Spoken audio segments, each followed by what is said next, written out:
Hey, Chairman, make sure that you speak closer to the mic. You're kind of your reverberation's not strong. Just to let you know. Thank you. Thank you so much. I appreciate that. Okay.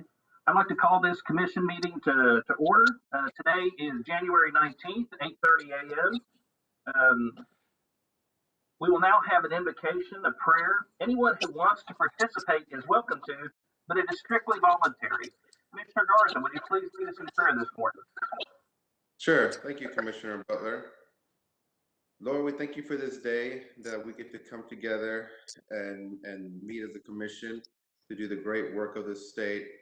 Lord, we ask that as we begin the new legislative session, you be with all our legislators here in this great state, that you would give us wisdom and knowledge to enact exactly what we need to enact to help our stakeholders and all our license holders at TDLR. Lord, we ask that you continue to watch over all of those that are affected by COVID, everyone inside and outside the agency and all our license holders.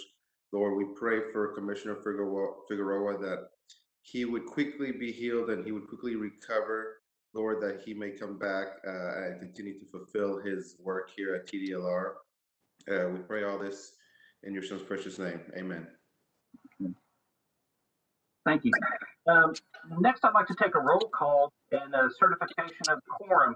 Tamala, would you please call the roll?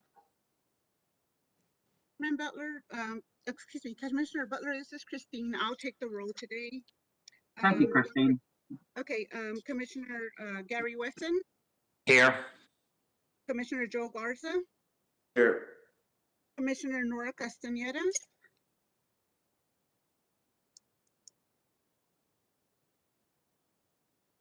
Commissioner Nora Castañeda.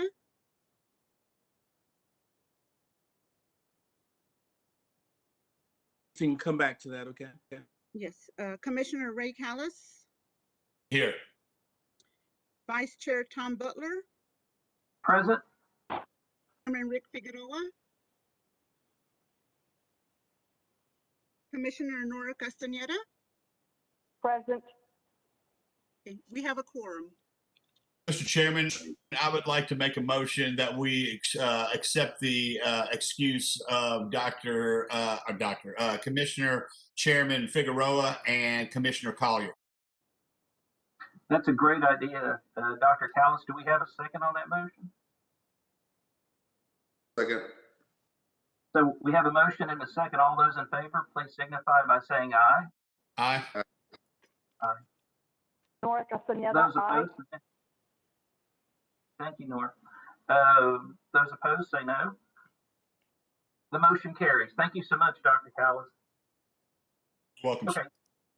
Commissioners, just a quick reminder, please make sure your camera is turned on the entire time. Commissioner Castaneda, I think you'll be joining us by phone today, so I'm going to try to remember to mention that when you do speak, that you're coming to us by phone. Mute your microphone when you're not speaking, and please raise your hand if you'd like to be recognized to speak, and say your name before you speak, please. And I would ask your patience beforehand. It's been years since I've chaired a meeting, so try to get through it as easily as we can, and y'all forgive me my failings. It's hard to step in the feet of Commissioner Figueroa, that's for sure.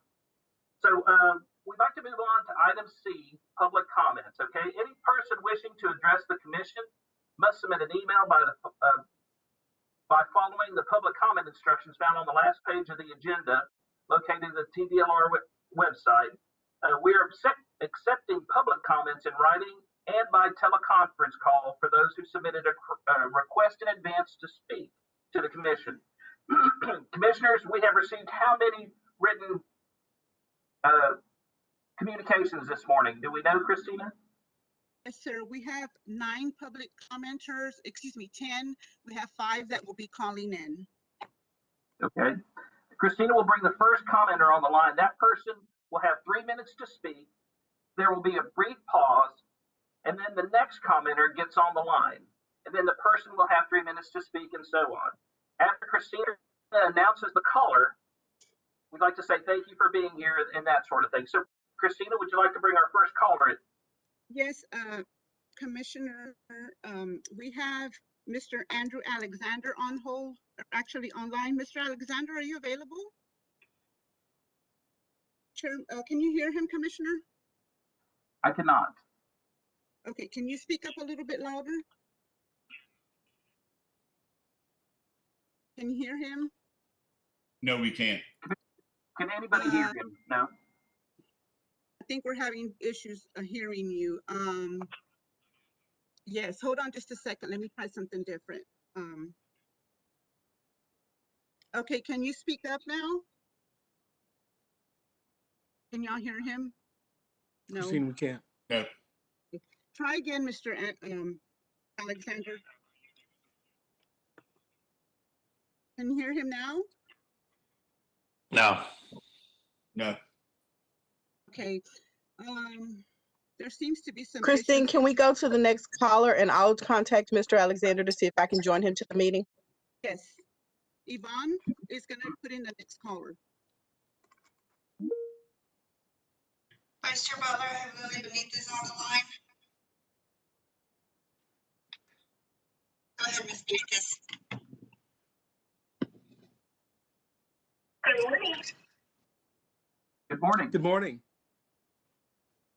Good morning. I'm Lily Benitez, the director and founder of Craft Barbers. I hope that my call finds each of you happy, healthy, and well. The purpose of me addressing the commission this morning is to just kind of draw a little attention to the sunset recommendations that were recently approved. I understand that the commissioners may not be having to vote or make decisions on this, in the near future, but I do know that you guys have influence, and so I want to let you know what the barbering industry feels about those recommendations. So cosmetologists and barbers are two arms of massive influence to hug and address the community on a continual basis. I'd like to point out that during the pandemic, salons and barbershops were not found to be super spreaders of COVID because of our level of sanitation and disinfection and strict requirements that we adhere to on a daily and consistent basis. On that note, I want to just again draw attention to the recommendations that the Sunset Committee has made towards the abolishing of the instructor licenses for barber and cosmetologist instructors. We believe that that would be extremely detrimental to not only the public but our industry as well. I genuinely believe that teachers are the unsung heroes of the fact that the foundation of the sanitation and the importance of the regulations to be followed were established by our teachers. We initially went through the different programs that we completed to be able to obtain our certifications and licenses. Another thing that I wanted to mention, and back in the spring, the reduction of barbering hours was passed, and even though I didn't initially, wasn't exactly excited about that happening, it has actually proven to be a good thing. So it's not necessarily that we as an industry are against change, but we've had an exponential growth in our industry with the reduction of hours. However, as a regulator oversee a program, a lot of financial, more federally funded institutions are impacted, which can negatively impact diverse groups, veterans, in the sense that, whether it's the VA or just the Department of Education may not fund a program that isn't being overseen. So I just, I'm open to conversation and I'm available to discuss any further. And I just want to thank you for allowing my voice to be heard. And I hope you guys have a wonderful rest of your day. Thank you so much. Ms. Benitez. Christine, I added a name to an A to your beautiful name. I know it's Christina, not Christina, so please forgive me for that. That's okay. No apology. Do we have another caller? Yes, sir. Are you there? Hold on, please. Okay, Commissioner, I have Madison Nguyen on the line. Can you, Miss Nguyen, are you there? Can y'all hear her? Ms. Nguyen, can you speak up, please?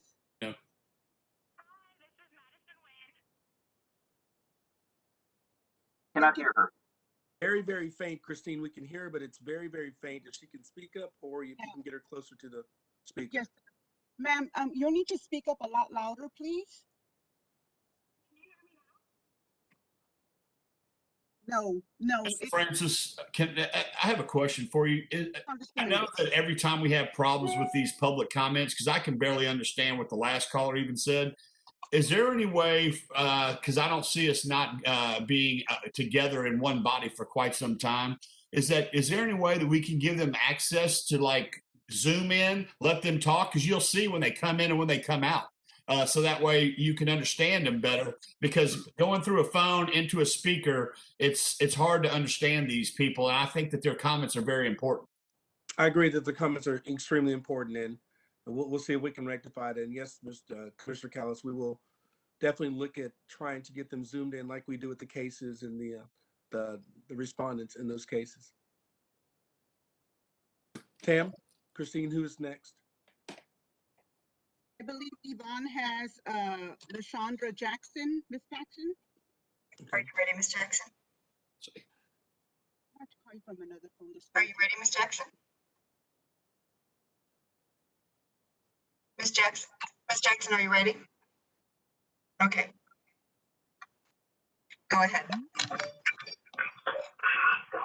Thank you all for allowing me this opportunity to speak and to represent some of the cosmetologists. I know all of them won't have my same sentiments, but as a cosmetologist for 17 years before working as a full-time instructor, I would like to say that the commission has always set great examples for us in what we need as a body and cosmetologists. And so I think that those same rules and regulations should apply simply because as a cosmetologist, I was focused on providing services for the community.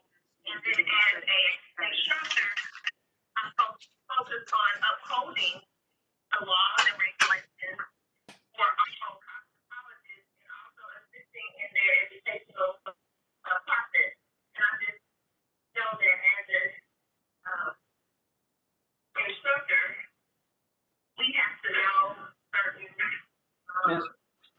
If I may interrupt, Ms. Jackson, we're having trouble. Hang on, Ms. Jackson. Okay. I can see some of the frustration in the other commissioners' expressions here. Mr. Francis, is there any way that we could, since we have their phone numbers, we reach out to them and send them the link? And Brad, please, don't let me go astray here, but could we have them join this meeting? Maybe at the end of it, if one can give that information out to everybody, so they can zoom in like the rest of us. Is that too complicated? I defer to y'all, but we're having a lot of trouble. It's not too complicated, and what we can do is we can move forward with the rest of the meeting, and then we will have Yvonne and Christine and Tam make arrangements with Michael to bring them on board via the teleconference portion of it.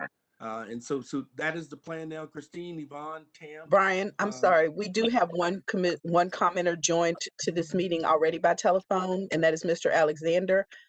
So if we could have him speak now, would that be appropriate? He's currently online. Sure, let's see if we can hear him. Mr. Alexander, are you there?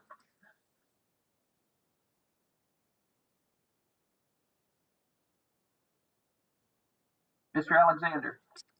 Yes. Can you hear me, sir? Yes, I can. Can you hear me okay? Yes, we can. Thank you so much for joining us this morning. You have 3 minutes to speak, sir. The floor is yours. Sorry, I couldn't. You broke up there for a second. I was just saying thank you for joining us. You have 3 minutes to speak. The floor is yours. Okay, perfect.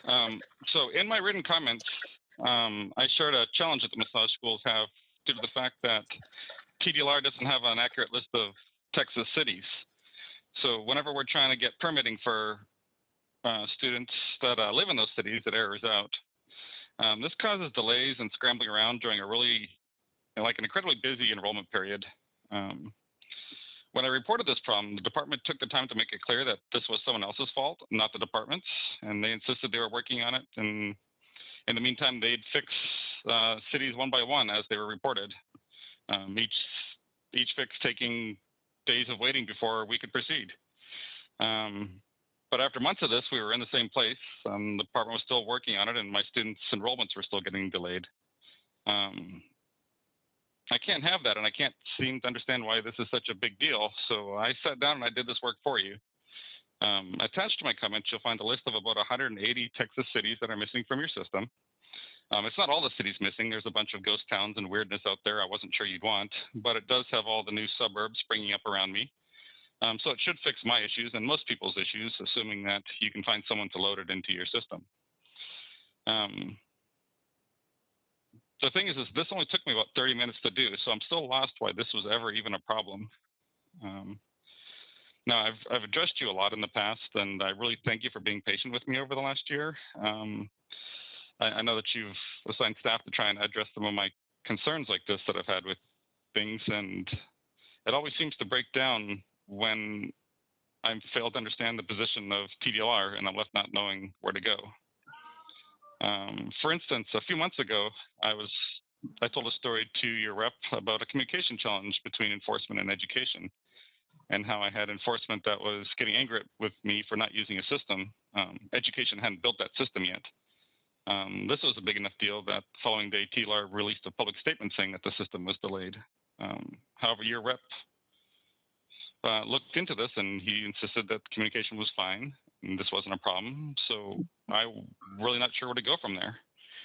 And of course, if I go back to the very beginning, when I started questioning things with TDLR was after the department banned a large group of my minority students from testing. There was no notice, no one was charged with anything, no due process, they were just banned. I complained enough and the department finally unbanned them, having never explained that situation. It was a big enough deal that your executive director even got involved with the situation. I got a message that he was going to call me to discuss. Of course, that was over 2 years ago and I still haven't received that call. It's probably not correct for me to still expect it. And again, the commissioners were kind enough to assign someone to look into this, your general counsel, no less. Obviously, this had been a pretty painful experience for me. A white owner recently taking over a minority school, and suddenly all my minority students were banned with no explanation. This certainly raised some questions and really hurt my business. And of course, there's still no reassurance that you won't do it again. But your general counsel looked into this situation and concluded that nothing wrong had occurred. So again, I'm not sure where to go with that. I am grateful that you do keep trying to resolve these issues with me, but I feel like there's some fundamental thing, like I don't understand why these things are okay. Like if I knew why it was okay that TDLR doesn't have an accurate list of cities, or why it takes them months to do 30 minutes of work, or why it's okay for enforcement to harass me about not using a system that doesn't exist, or why the TDLR can randomly ban my students due process. And I feel if I knew these things, I'd know where to go. But in the meantime, I'm just kind of confused. Thanks. Thank you so much, Mr. Alexander. We take all of our public comments seriously, and thank you for your time. We do appreciate it. Take care. Mr. Francis, do we have anybody else on? That was a nice, clear call. Do we have anybody else online, or? We do not. What we'll do, though, Vice Chairman Butler, we will have Christine and Tam notify me when we are coordinated. So we'll continue to move forward with the meeting, and then we will find that moment to break. We'll make sure there's a nice breaking point for us to accomplish that. Thank you so much. I know, we're all doing the best we can, and it's nobody's fault. That's just kind of the time that we live in. Okay, so let's all be patient with one another. That call sounded great, though. I mean, he was crisp, and we could hear every word that he said. Yeah, that was a good call. Thank you so much. So, begging the commission's pardon, let's go ahead to we'll reschedule the public comments to later in the meeting. Let's move on to item D under the agenda. It's the discussion and possible action to authorize the commissioner's electronic signatures be placed on written orders and decisions resulting from today's meeting. Do I have a motion for that? So move. We have a motion by Dr. Callis. Do we have a second? Second, Dr. Wesson. We have a second by Dr. Wesson. I'd like to call the question. All those in favor, please signify by saying aye. Aye. Nora Castaneda, aye. Thank you so much, Nora. We haven't forgotten about you, Nora. I'm good. All those opposed, say nay. The motion carries. Thank you so much, commissioners. Next, on to item E, the approval of the minutes from the last meeting. Make a motion to approve the minutes from the last meeting. That was December 8th, 2020. Wonderful. We have a motion. Do we have a second? No, second, Dr. Wesson. Great. We have a motion and a second. Those in favor, please signify by saying aye. Aye. Aye. Nora Castaneda, aye. Are there any opposed? Seeing no opposed, the motion carries. Thank you so much. On to item F, the discussion and possible action of the proposed amendments. Director Francis, is it time to go ahead and go to the rules? Because I know you switched the agenda a little bit. Is that okay? It's perfectly fine. You're moving. Right. In fact, this is the smoothest meeting we've had in like 10 years. Okay, now you're messing with me, and Rick's going to come after me now. Okay, the discussion and possible action on the proposed amendments to existing rules at 16 Texas Administrative Code 91, Chapter 91, 91.25, 91.92 regarding the licensed breeder program. The proposed rules are necessary to implement Senate Bill 1531 of the 86th legislature, the regular session, which made changes to the sections of the Dog and Cat Breeders Act pertaining to criminal history of animal cruelty or neglect. The proposed amendments also make editorial changes to the rules. Good morning, commissioners. Good morning, Chair. Yes. I apologize. I didn't mean to interrupt. Are you ready for me? That's okay. You must not have liked what I was saying, so feel free. I'm sorry. I think the audio is a little bit choppy, and I thought you were done. But anyway, I'll go ahead. My name's Molly Fudel. I'm an Assistant General Counsel here with TDLR, and I'm here to present the proposed changes to the dog or cat breeder rules.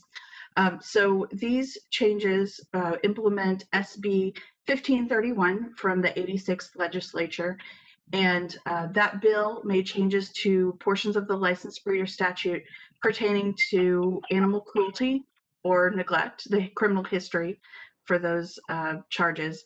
And the changes in the proposed rules simply bring these rules in line with these changes that are already made by the statute, and they simplify some of the language and make some cleanup changes. So we published these proposed changes in the Texas Register on October 16th, and that 30-day comment period closed on November 16th. We only received one comment. It was from the Texas Humane Legislation Network, and it was in support of these rules. The advisory committee met on November 30th, and they voted unanimously to recommend adopting the rules as published without any changes. And department staff also recommends adopting the proposed rules without any changes, effective February 15th, 2021. I'm here for any questions you might have. Commissioners, are there any questions that we have of Molly at this point? I would ask for a motion.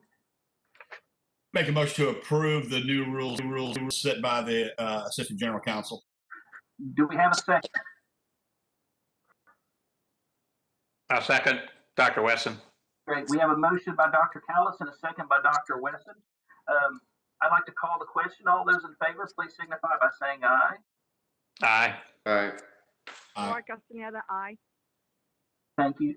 Those opposed? The motion carries. Thank you so much. Moving on to item G, the discussion and possible action on the readoption of 16 Texas Administrative Code, Chapter 91, the Dog and Cat Breeders Program, as a result of the 4-year annual review. These rules come up every 4 years for review, and it's time to discuss this one.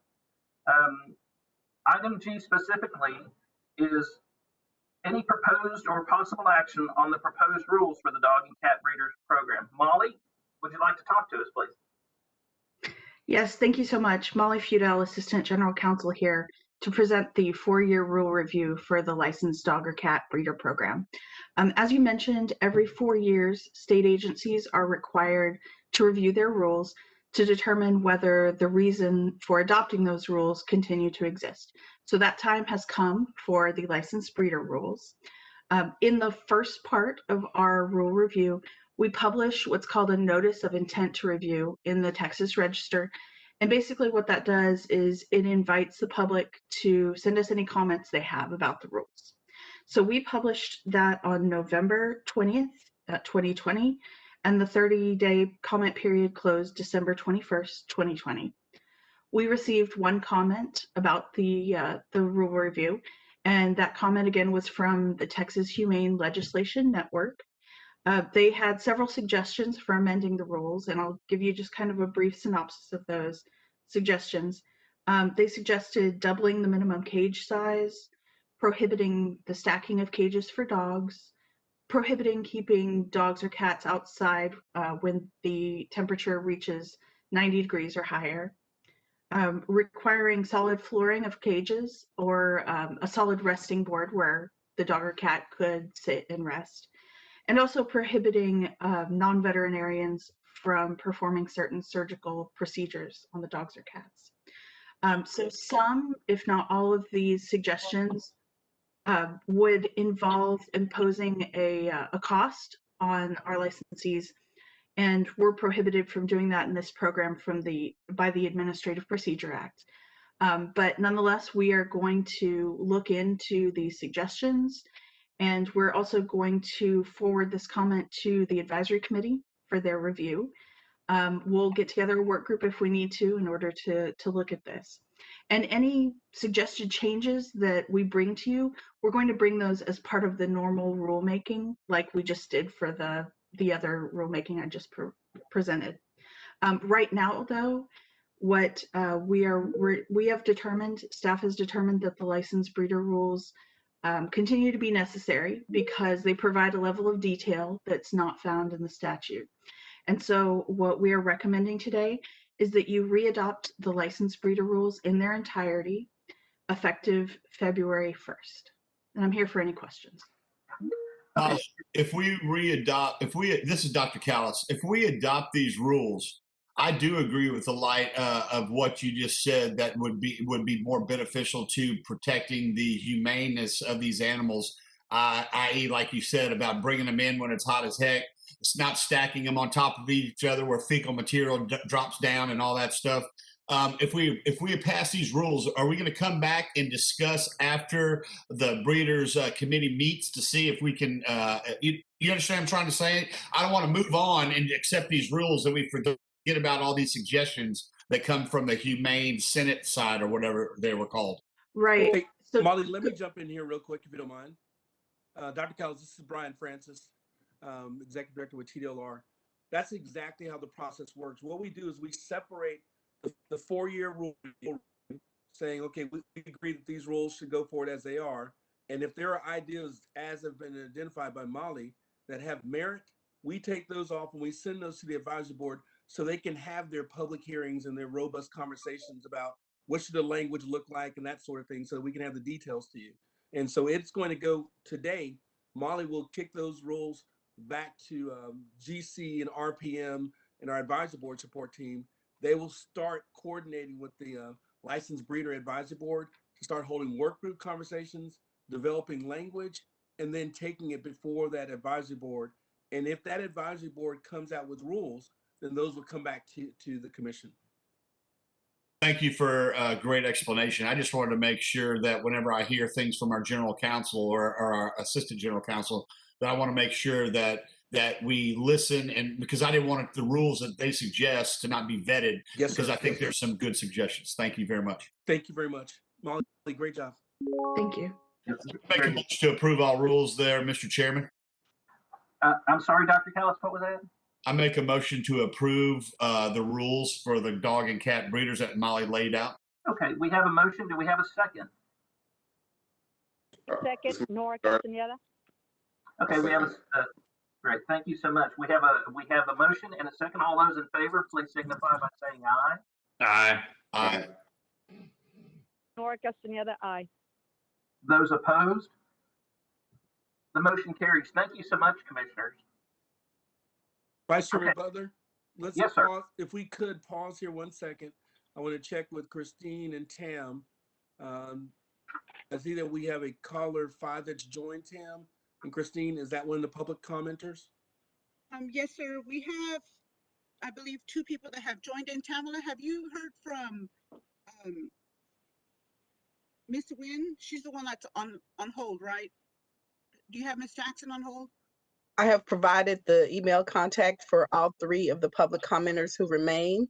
Okay. I see that 2 are online, Okay. and I have not heard back from anybody else that they're having connection issues or having trouble making the connection. So we can go forward with the 2.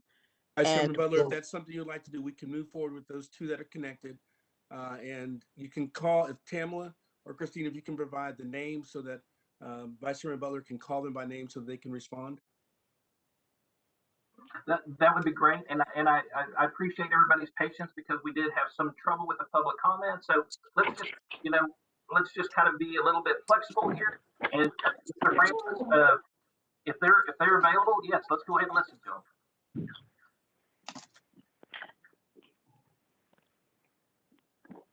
Who's on the Tamala, phone? can we have the public commenter if they are available? I'm Yes, sorry. my name is LaShondra Jackson. I'm available. Hello, Ms. Jackson. How are you today? I'm doing well, and yourself? Good. Thank you so much for taking the time to call in. It's important to us that we hear from members of the public that how our programs are going, how the licensees are going. And so, Ms. Jackson, you have 3 minutes. The floor is yours. Okay. First, just thank you all for giving me this opportunity to speak to you all. I've been a licensed cosmetologist for over 25 years, and I've been an instructor for maybe the last maybe 11 or 12 publicly, before that in private practice. And I just wanted to say that I just appreciate TDLR always upholding great statutes for us so that we can remain safe and sanitary and to just keep the public safe. And I just really am grateful for this opportunity to be an instructor.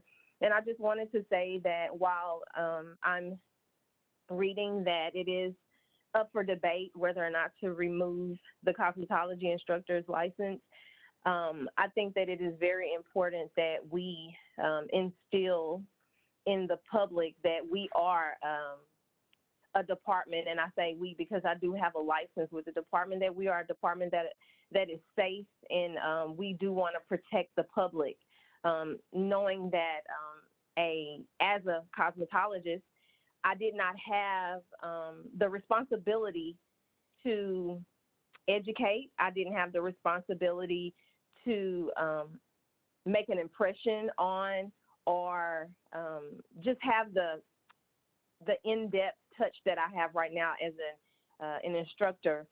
I think that it is important that we remember that teaching the rules and instilling the integrity of TDLR is very important, and we need to keep cosmetology instructors where they are.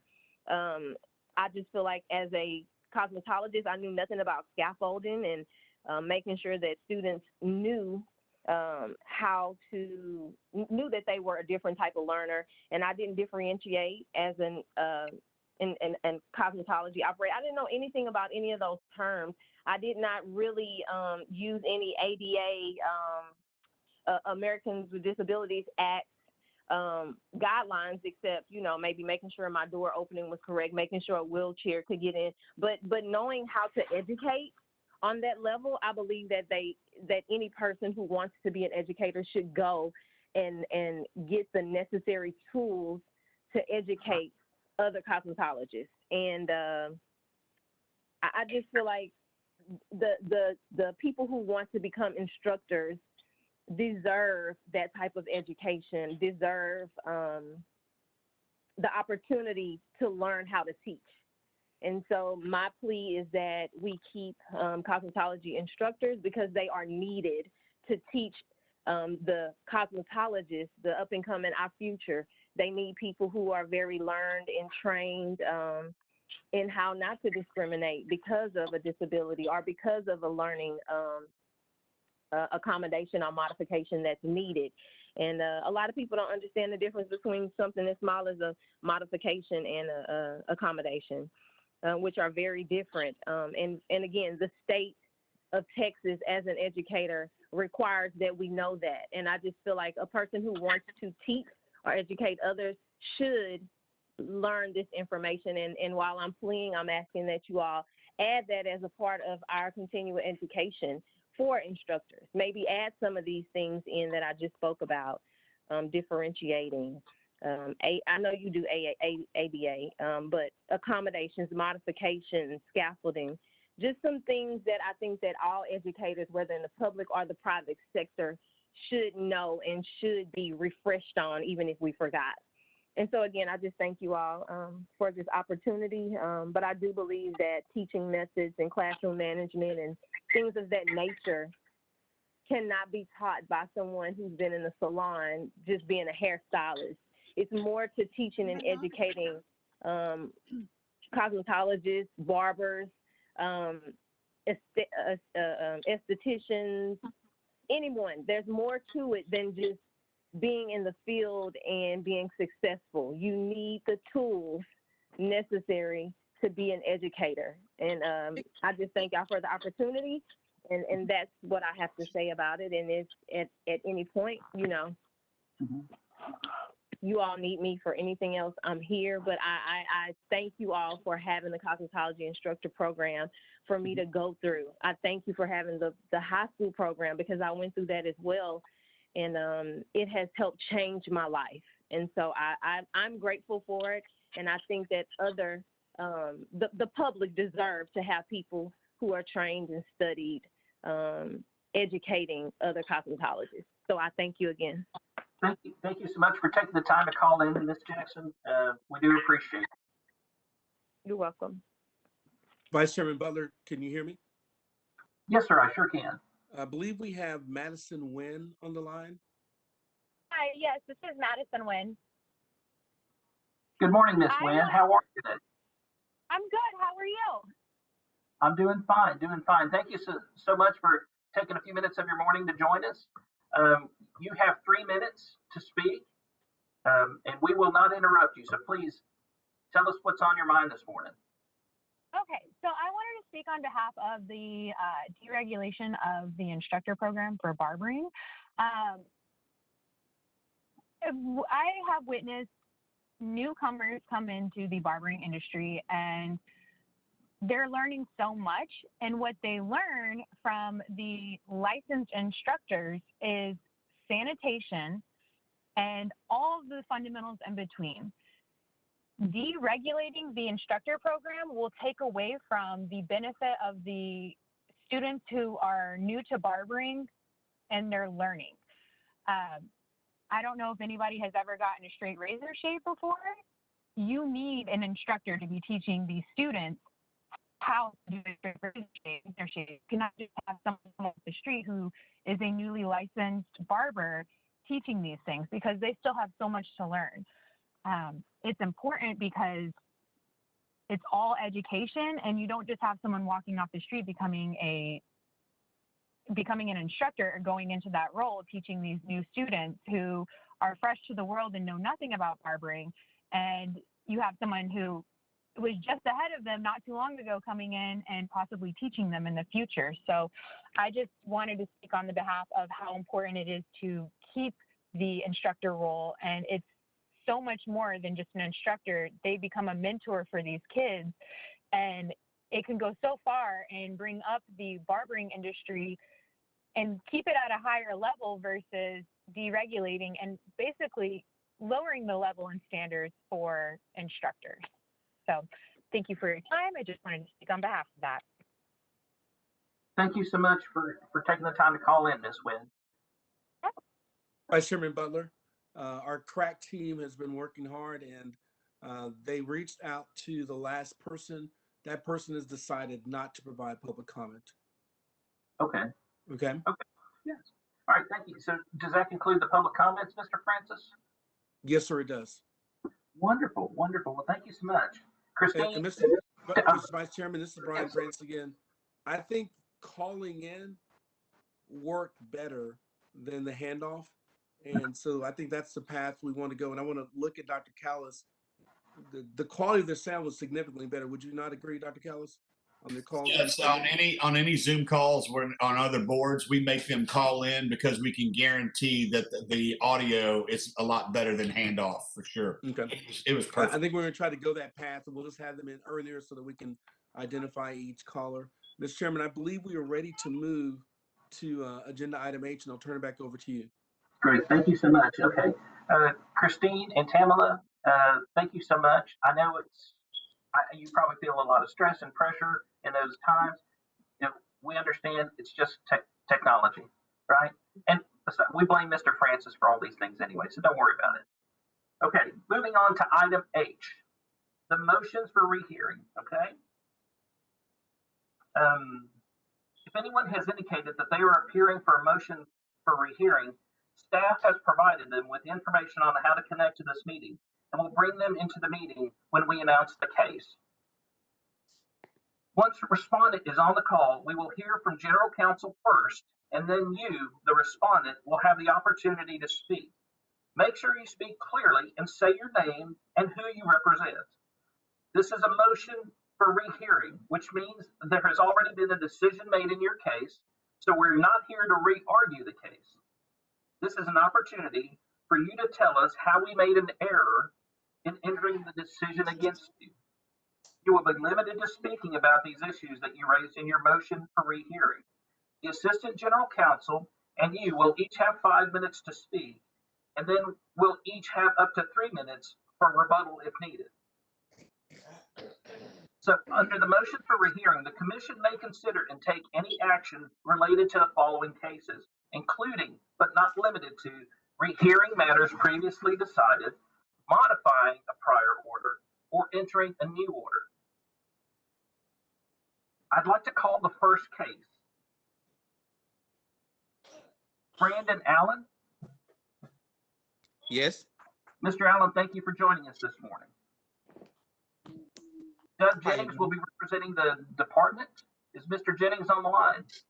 Yes, sir. I'm here. Good morning, Mr. Jennings. Good morning, Vice Chair Butler. Ready for me to proceed? Yes, sir, we are. Thank you for. All right. Thank you. And thank you, commissioners. And good morning, Mr. Allen. A little bit of a change here from General Counsel's previous recommendation. We had in your meeting materials, we had recommended a denial of Mr. Allen's motion for rehearing. Our friends in enforcement notified the Office of General Counsel the other day about an error in a notice sent to Mr. Allen. You may recall that Mr. Allen's, you considered Mr. Allen's case in your December 8th meeting, and you adopted a PFD revoking Mr. Allen's license. Checking our files, it looks like the notice of that commission meeting had an incorrect date for the commission meeting. And so I believe the meeting date was something like June 30th. Anyway, December 8th was the date we met. And because of that erroneous notice, Mr. Allen wasn't properly given the opportunity to attend the commission meeting to speak on his own behalf. And so what we would do is we would recommend granting the motion for rehearing in this case. And as part of that, you would vacate your December commission order and set this matter to be, set the PFD to be reconsidered at your next meeting. And so that would be our recommendation. Thank you. Okay. All right, Mr. Allen, would you like to speak? Yes. Okay, do you understand what Mr. Jennings just said? Yes. Okay, please feel free to speak, Mr. Allen. Okay, my name is Brandon Allen, and I thank you for this opportunity for me to speak.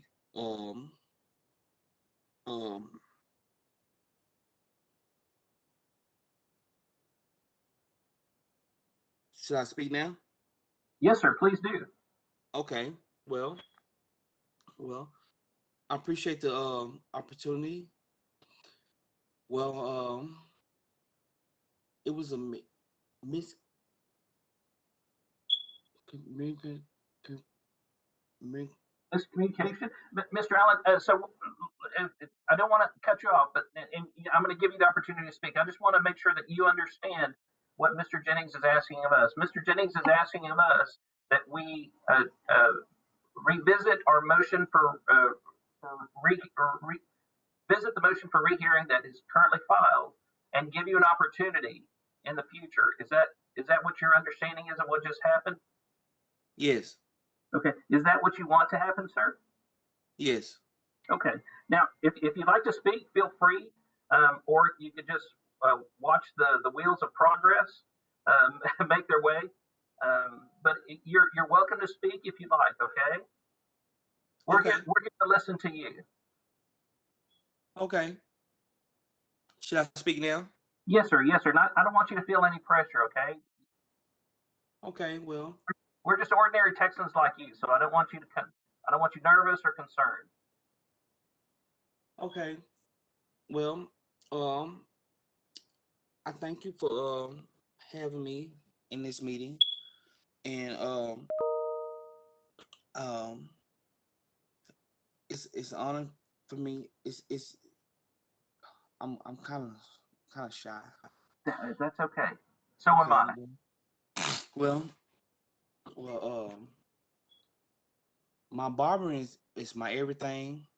It was a rare opportunity for me to work with my hands. God bless me to work with my hands. I never have done anything in my life, accomplished anything, prior to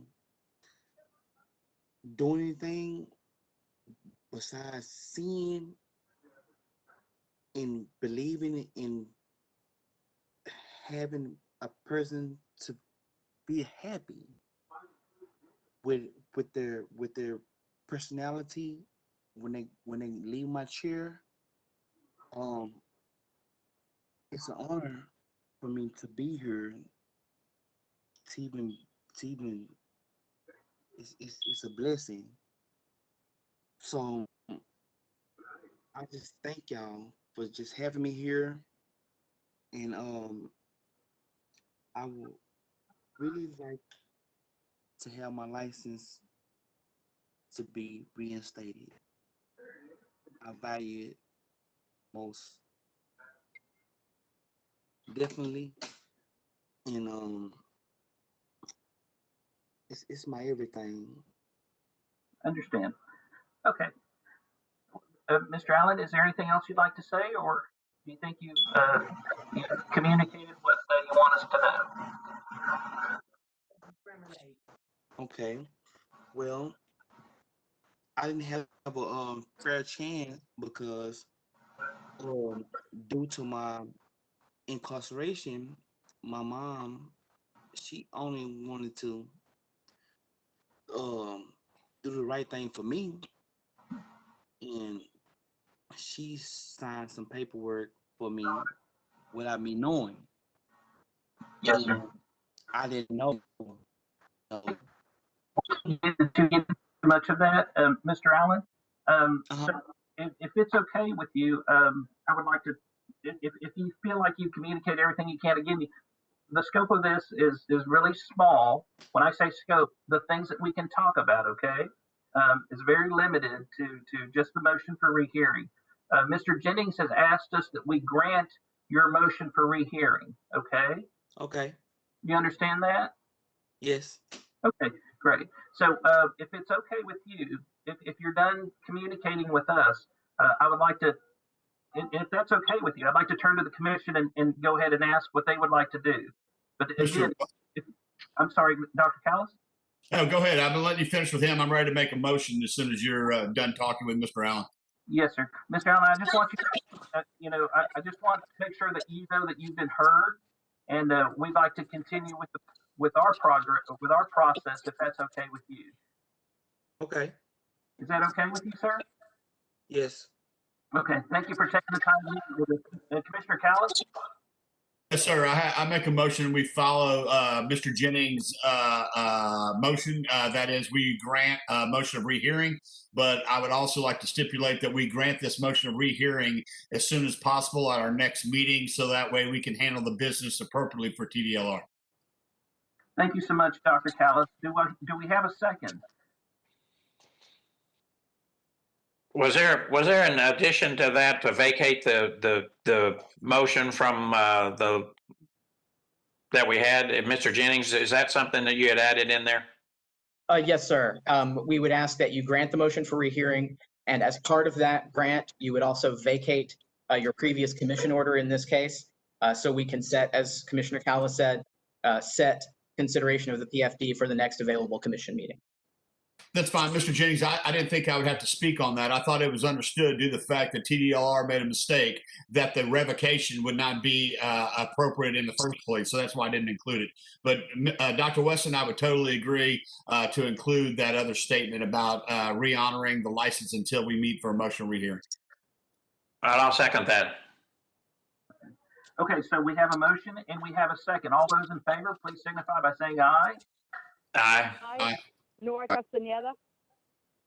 Are there any nays? The motion carries. Thank you so much. Mr. Allen, Mr. Jennings, or somebody will get with you and let you know what took place. Thank you so much. If it's okay with everybody, I'd like to move on to the second case. Rocky Gallegos. Are you here, Mr. Gallegos? Mr. Jennings, have you heard from anybody on Mr. Gallegos' side? No, sir, we have not, nor have we. Mr. Allen was the only respondent to get in touch with the Office of General Counsel about attending today. Okay, wonderful. Mr. Jennings, would you like to continue then? Are you ready to speak to us about Mr. Gallegos? I am, yes. Thank you very much. Again, Doug Jennings, Assistant General Counsel for the department. Here in Mr. Gallegos' case, this matter resulted from a default order in which the department assessed administrative penalties against the respondent in the amount of $1,500. The penalty was assessed in response to the department finding that the respondents employed an unlicensed person to perform barber services. It's important to know that this was an investigation of a barbershop with two co-owners, Rocky Gallegos and Michael Ramirez. And the ownership of the barbershop is in question, so I want to draw your attention to some facts and Mr. Gallegos' motion for rehearing. Mr. Gallegos' motion for rehearing states that he left the business in May of 2019 in order to start his own shop. The department conducted the inspection of the barbershop, in this case, in August of 2019. So Mr. Gallegos is saying that he left many months prior to this investigation taking place. Mr. Gallegos' licensing history supports his claim that he left the business to start his own shop. Our records show that Mr. Gallegos applied for and was granted a dual barbershop and cosmetology salon license in June of 2019. Again, the investigation giving rise to the present case occurred in August of 2019. Since filing his motion for rehearing, Mr. Gallegos has sent the Office of General Counsel some documents that appear to be legitimate of utility disconnection from the address at which Mano de Oro was located, moving the services to a new location at which his new shop, Come and Fade It, is located. And he also sent what appears to be a termination of lease agreement. We didn't find that to be terribly persuasive, but we did find the utility documents did look legitimate. We're going to stop short of making a recommendation of grant or deny in this case, let you come to your own conclusion. In the event that you deny, what will happen is that the order against both Mr. Ramirez and Mr. Gallegos will continue to be in effect, and together they will be responsible for penalties of $1,500. But if you decide to, I'm sorry? No, please continue. Oh, thank you. But if you decide to grant the motion for rehearing, there are a couple of extra steps. So in addition to granting Mr. Gallegos' motion for rehearing, we would also ask that you vacate the default order against both respondents that was signed on November 13th, 2020. and then issue a new default order, which would remove Mr. Gallegos as a respondent, but would leave Mr. Ramirez in. I'm happy to answer any questions. Mr. Chairman, before we continue, can we ask Mr. Allen to disconnect so we can continue on with this case? Dr. Callis, he just left, and thank you very much. I was about to address that. Thank you. Okay, commissioners, do you have any questions of Mr. Jennings in this case? Mr. Jennings, whenever I read through the documents that was sent to me by Tamala and also on my iPad, it seems pretty clear cut that both these gentlemen were utilizing services by an unlicensed persons to cut hair. And I see that we entertained this case back in November, so I don't see a need to allow for a motion of rehearing. I personally would, what I'm saying is that I think it's clear cut enough. Is it okay for us to deny motion of rehearing in your opinion? Commissioner Callis, I think the key issue here is ownership of the salon. So our department investigation of the salon in August of 2019 concluded the department to find that salon was engaging in unlicensed activity by hiring someone. The key question here is who owned the salon at the time? And Mr. Gallegos has sent in documents that seem to support his contention that he left, that he maybe abandoned his ownership. And it really is it's a question of fact. His licensing history does seem to show that he started his own shop in either May or June. So that to me tells me that, we lend some credence to his statement that he left the partnership. However, there's nothing definitive. He also supplied some utility notices that seemed to support his statement that he spun off. We don't have proof that he left the partnership. We do have proof that he started a new shop. And so that is why we are short of a recommendation either way. We'd like you kind of to come to your conclusions about whether he truly left the business by starting his own or whether he continued to be an owner of that business while also operating another. Thank you. Mr. Chairman, due to the fact that I'm hearing conflicting statements, I would definitely like to make a motion that we allow for a motion of rehearing and revocate or allow for the reversal of what happened until we hear from Mr. Gallegos. Okay. That's a great question. Mr. Jennings, did Mr. Gallegos come to the hearing? Did he fight this at all? This was a default order, Vice Chairman Butler, and one of the claims for Mr. Gallegos is that, of course, when he says that he was no longer at that establishment. So one of his other claims is that he did not receive notice of an order against him or a proceeding against him because he says that he no longer worked at that establishment or owned that business. Okay. Commissioner Callis, was that a motion, sir? Yes, it was. And the reason why I want to encourage the commission to follow my motion is because Mr. Gallegos did no harm to any Texan or any human being. It's more of a default type order. And I would like to get to the bottom of it to where we can see if he was really separated from the shop or not.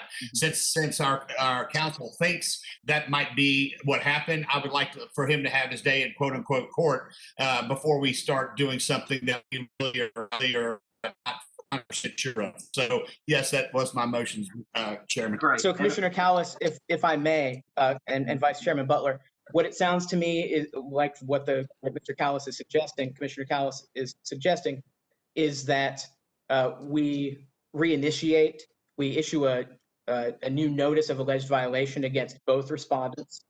So we just start the process over again, giving both respondents an opportunity for a hearing, at which point that can proceed to SOA, where testimony can be heard, and we can determine who owns the business. Is that correct?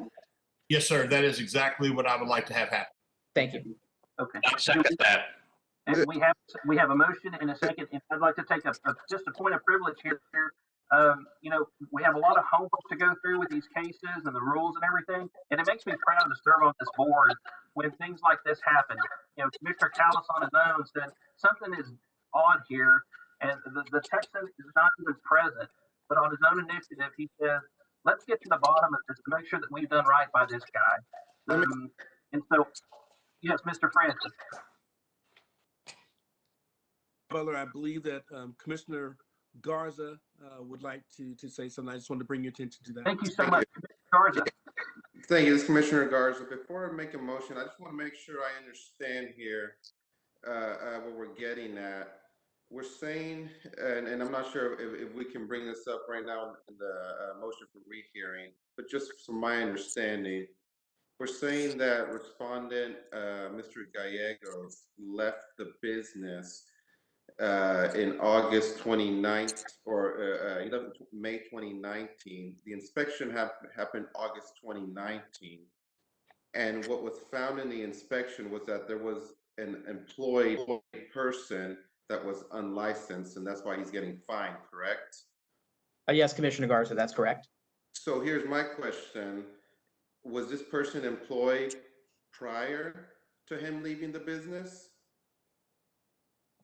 Or is it a new Commissioner Garza, I do not have that information for you, and I believe that would have to be, that kind of evidence would have to be found at a hearing. We just don't have records of that. Okay. I think that would answer, or at least in my opinion, answer the question whether he knew or not, no matter whether he left the business or not, a few months later. Okay. And Commissioner Garza, this is Brian Francis. That's one of the challenges when you have a default order where they choose not to participate in the hearing, choose not to come forward to the GC's office. Some of those elements of the evidence kind of get lost, but we're going to kick it back and start it back over from scratch. And hopefully they will avail themselves of the process and step up and say, it's not me or it is me. Okay. Okay. Just wanted to make sure that whether we did or did not have that fact at hand. Okay, so before you commissioners is a motion and a second. And so I'd like to call the question if that's okay with everybody. Okay, so the question before you is to accept the motion forwarded by Commissioner Callis and seconded by Dr. Wesson. All those in favor, please signify by saying aye. Aye. Aye, Nora Castaneda. Those opposed, say no. The ayes have it and the motion carries. Thank you so much, Commissioner. The next item on the agenda is another motion for rehearing. Do we have Leonard Anthony Stroman on the line? Or anybody representing him? Leonard Anthony Stroman. Mr. Jennings? Vice Chairman Butler, this is Brian Francis. Yes, sir. This was, as Mr. Jennings had indicated, this respondent did not reach out to us, so we're going to need to move forward. Okay. Mr. Jennings? All right, thank you, Vice Chairman Butler. Again, Doug Jennings, Assistant General Counsel for the department. We are on Mr. Leonard Stroman's case. This matter resulted from a default order in which the department assessed administrative penalties against the respondent in the amount of $1,500 based on allegedly practicing barber services while unlicensed. In the respondent's motion for rehearing, it was pretty brief. He implied that he was not the proper respondent in this case, and the Office of General Counsel has reason to doubt that. Respondent claimed in his motion for rehearing that he does not live at 117, well, I won't give his address, that he does not live at the address listed on his records and in the documents in the case. However, we received an application for licensure by reciprocity from the respondent in November of 2019 using that same address. So the address that the respondent says in his motion for rehearing he does not use or does not live at, he used that address in his recent application for licensure. That license was granted, and this is the address of record on file with the department for that license. So we find that point to be without merit. The respondent also tries to engage in some what I believe to be deception. I'll speak for myself, trying to make us doubt that we have the right respondent. He says that that our documents show that the person who was discovered at the investigation engaging in unlicensed activity had a North Carolina driver's license that had a South Carolina address. We believe that's a bit of a red herring. Again, on the respondent's recent application for licensure by reciprocity, he states that he holds a North Carolina barber license. So we have every reason to believe this is the proper respondent. and that the motion for rehearing was disingenuous. So we would recommend denying the motion. Commissioners, do we have any questions for Mr. Jennings? I make a motion that we deny rehearing. Okay, we have a motion. We have,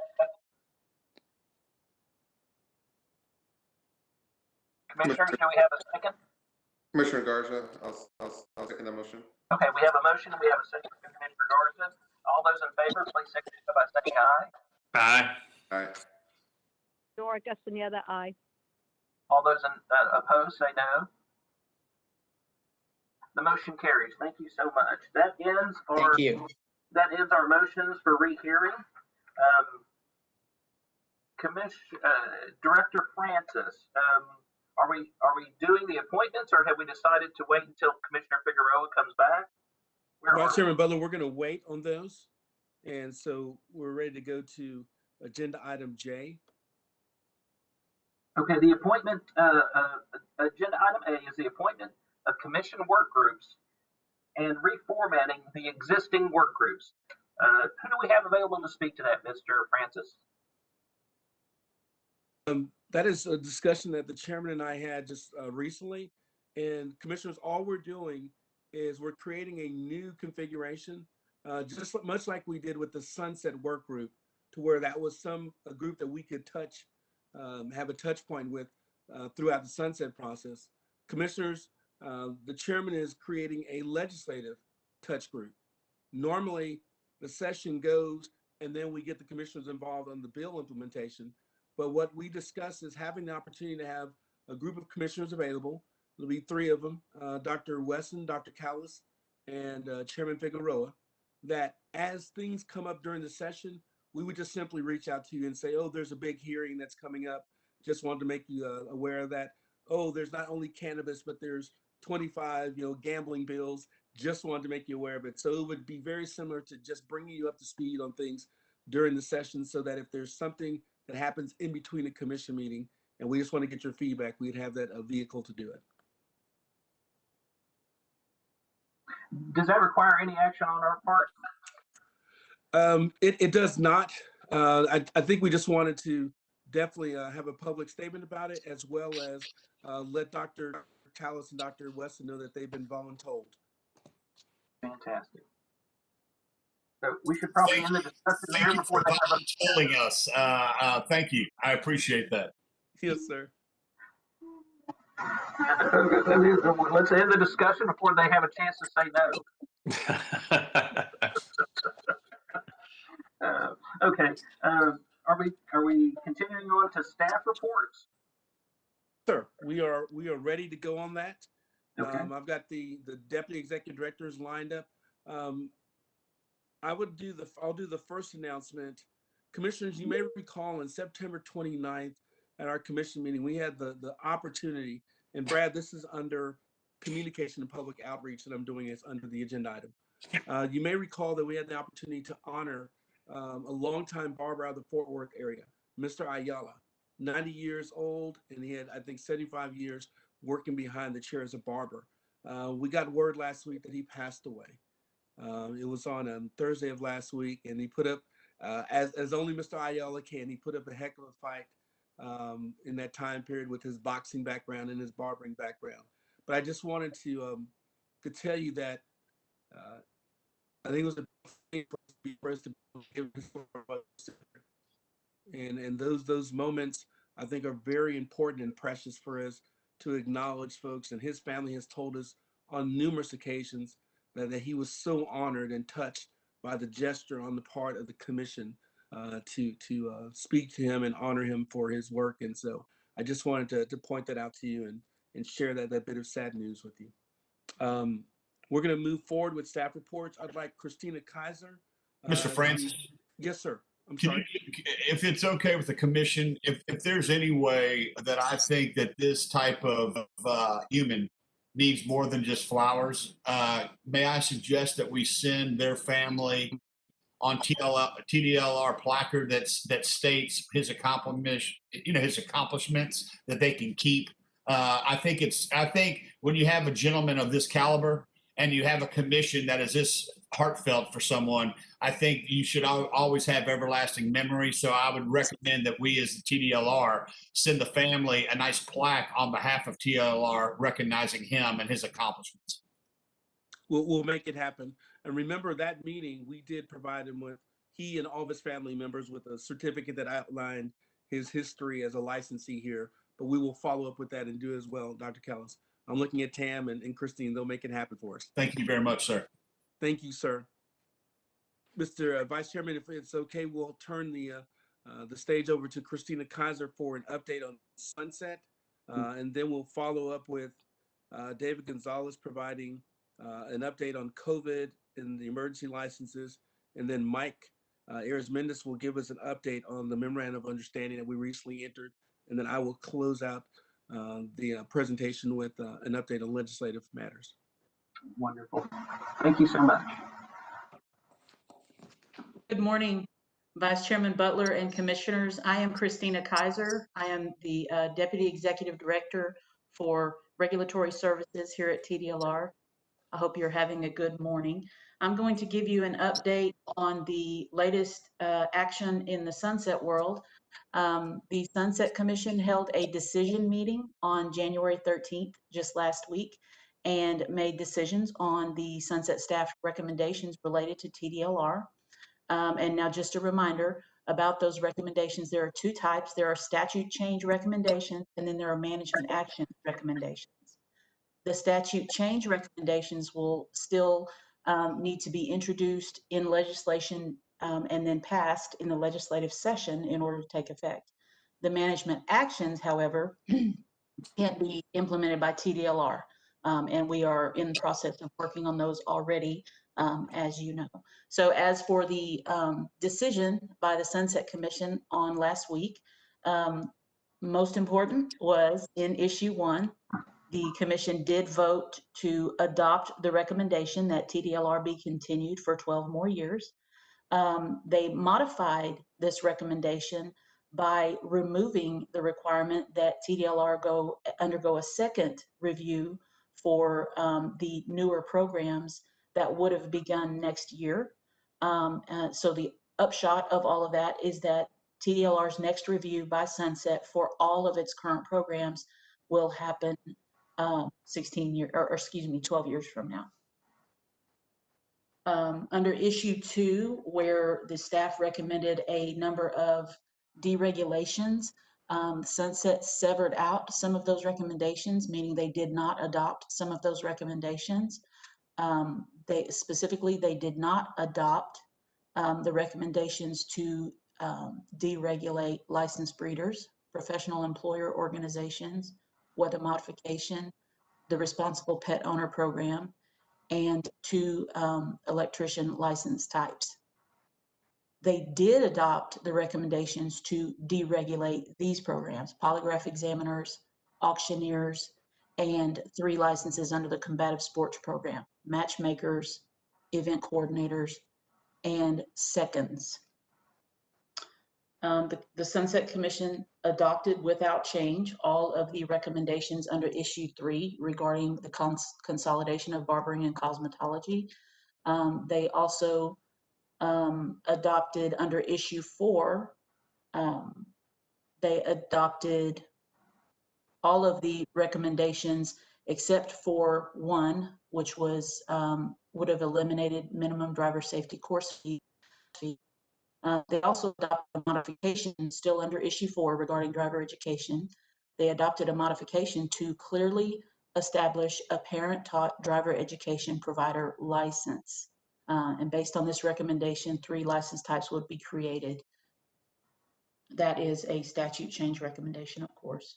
Issue 5 was a recommendation to transfer the auto parts recycler program to another agency. Sunset did not adopt that recommendation. So bottom line is that program will be staying at TDLR. Issue 6 related to a risk-based strategy to guide regulatory activities.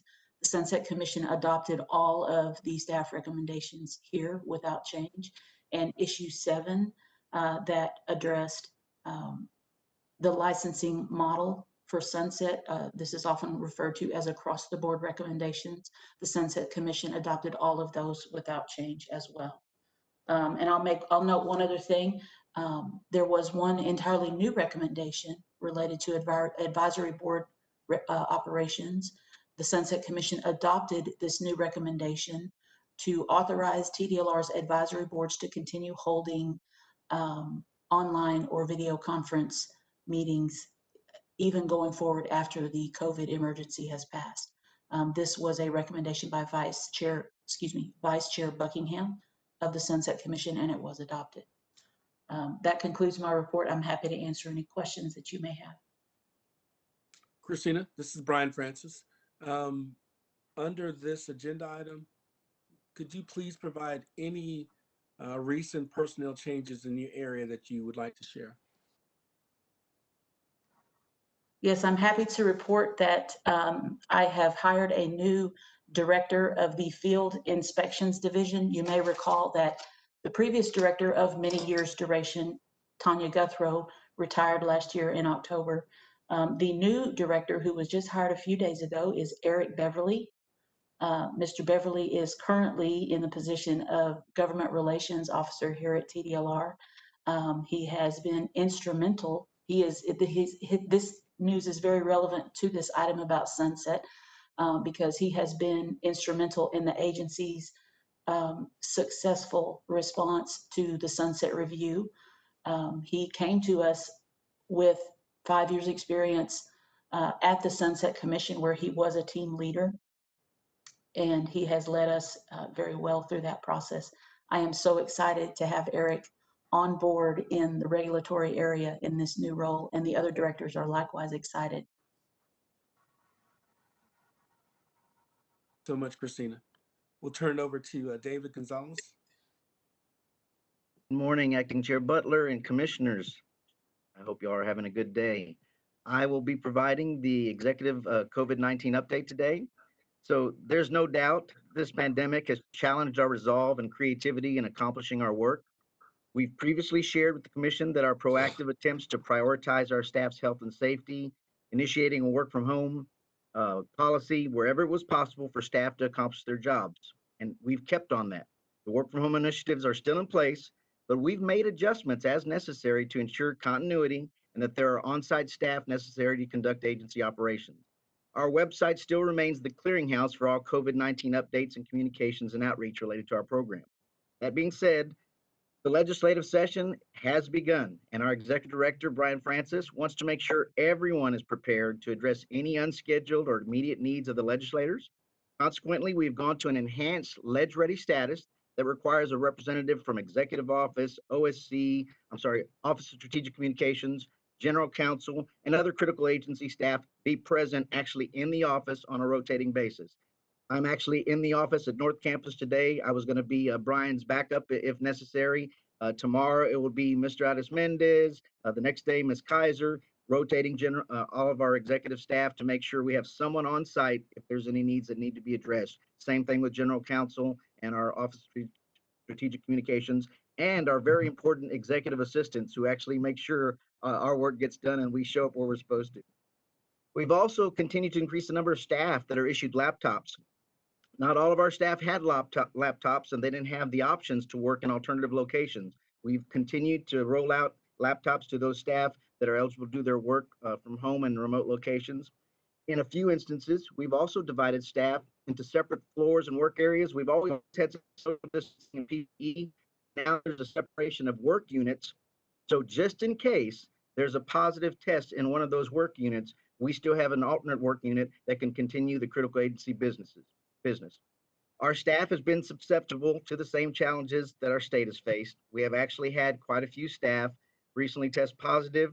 We adhere to CDC protocols, quarantine the appropriate staff when necessary, and sanitize when necessary if it's something that happens in the workplace. If it's something that happens from home, obviously these Teams and Zoom and WebEx opportunities keep us distance and we're still able to get our work done. Despite all of our concerted efforts, we still face challenges, and the recent emergency actions approved by the Commission have helped provide some relief to those licensees experiencing delays in issuance of their licenses. And I can segue to that unless there's any questions related to COVID-19, if you'd like. Are there any questions for Tony? I mean, for David, I'm sorry. All right. No questions. That means you've done a good job. Well, or they were bored. We've told this story a few times now with just a few updates. For this one, I'd like to actually share my screen and highlight what we have on our website. So hopefully this will be a success. I'm sharing content. Are y'all seeing someone say yes if they can see my screen, the emergency license status? All right.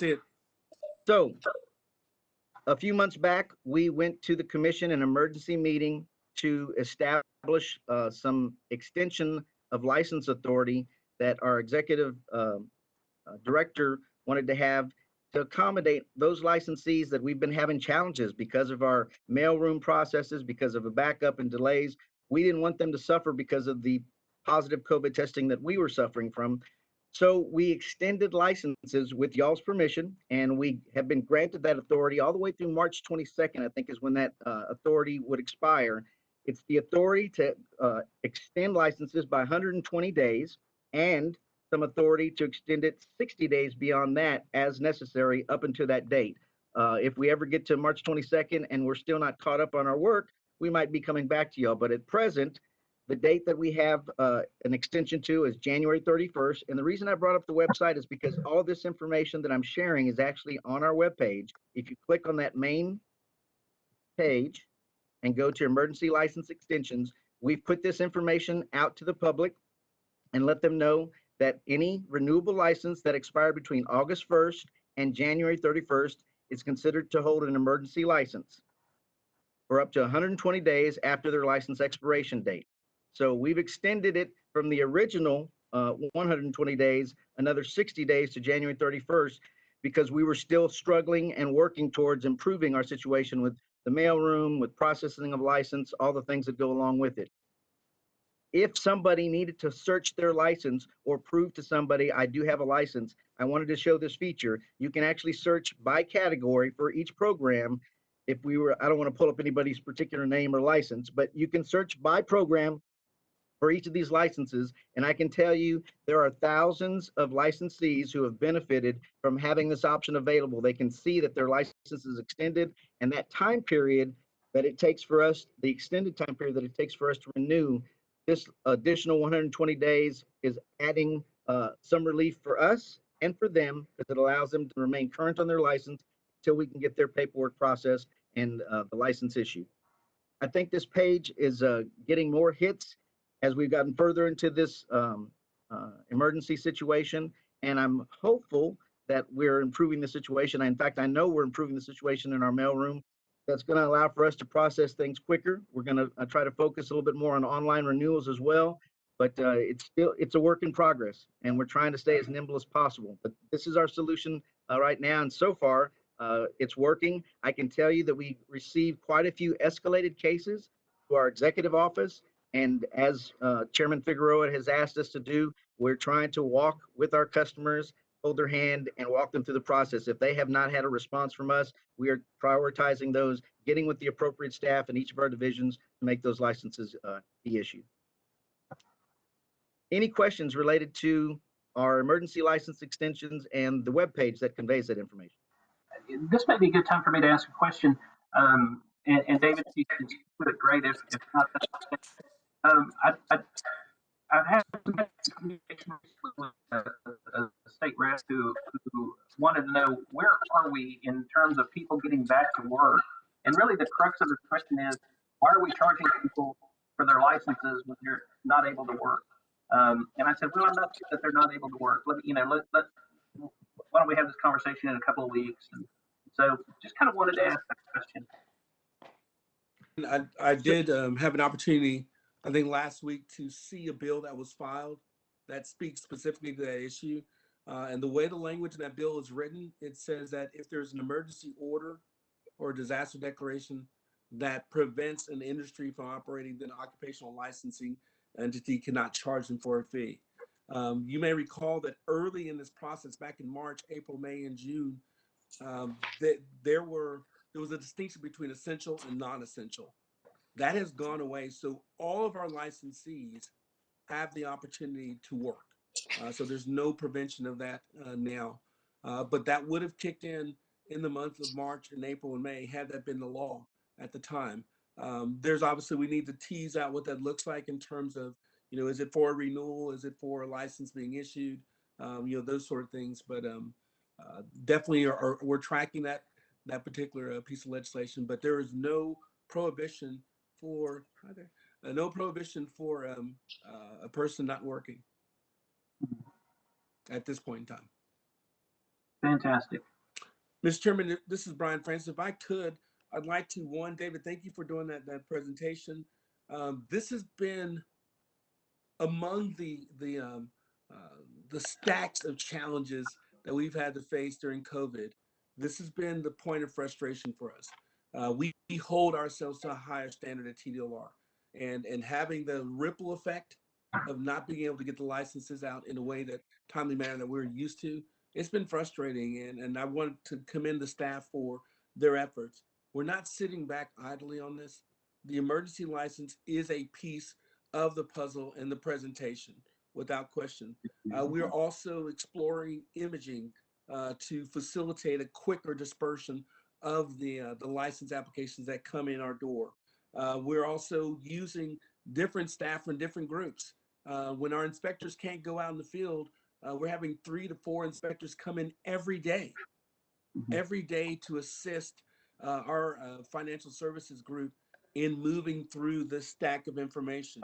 Our PM staff is coming in and helping in that regard. Licensing staff continues to assist in that as well. We're doing a lot, and I wanted to segue into some of the most recent successes that are going to accrue to our licensees that Mike Arizmenis and his team have done in this regard. And then, Mike, when you finish that, if you'll just segue right into the memorandum of understanding, I would appreciate that, my friend.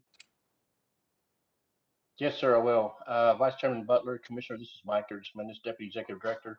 I do want to showcase a particular endeavor that we took in order to be able to kind of clear up some of the issues that we were having. One of the things that we were running into, of course, as you know, was the application or the ability to do our applications and get that process done. So what I charged with my financial services team and also to my executive assistant, sorry, my granddaughter came in, charged my executive assistant, Carrie Berryman, to work on was begin to start looking at each particular process that we were doing in order to be able to get an application from financial services into licensing. They identified several items that they were performing that were not needed. So we removed those, which basically has cleared off a huge backlog, and we anticipate that in a couple of weeks, financial services will be completely caught up with everything that they've had, and understanding that we have had to shut down financial services, I believe, 3 times through the course of this because of positive results that we were getting, possible exposure to financial services team, and we were closing them down for about 2 weeks at a time.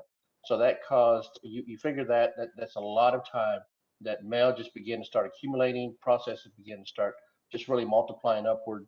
And so we're seeing that, but now we think that we solved the issue, figured out the backlog, and now we're moving forward with that. So I think we'll see some positive changes with that. We'll be able to have a great story whenever we finally go to session and talk to the legislators, Vice Chairman Butler, and let them know, yes, we figured out our issues, figured out our problems, and we solved them. We were proactive. I want to go ahead and move into, I'm sorry. Mr. Chairman, Vice Chairman Butler, this is Brian Francis. Mike, thank you for that. I just wanted to segue that we're anticipating that when Mike and his team, just like in any manufacturing process, the moment that we open up the spigot and we're able to move more through the financial services process, it's going to inevitably create a backlog in our licensing group. So we're anticipating that, and we've already allocated some additional FTE resources, getting those positions filled. But we've also entered into a contract to bring on some temps to assist in that regard. So we're excited about now getting the spigot open, but we know that it's going to cause some challenges down the road. But we'll take that challenge over the one that we've been experiencing. Exactly. I'm going to go ahead and move on, Vice Chairman Butler, if you don't mind, into the Hub Mentor Protege segment of the agenda, and as well as I'll also talk about the memorandum of understanding. Um,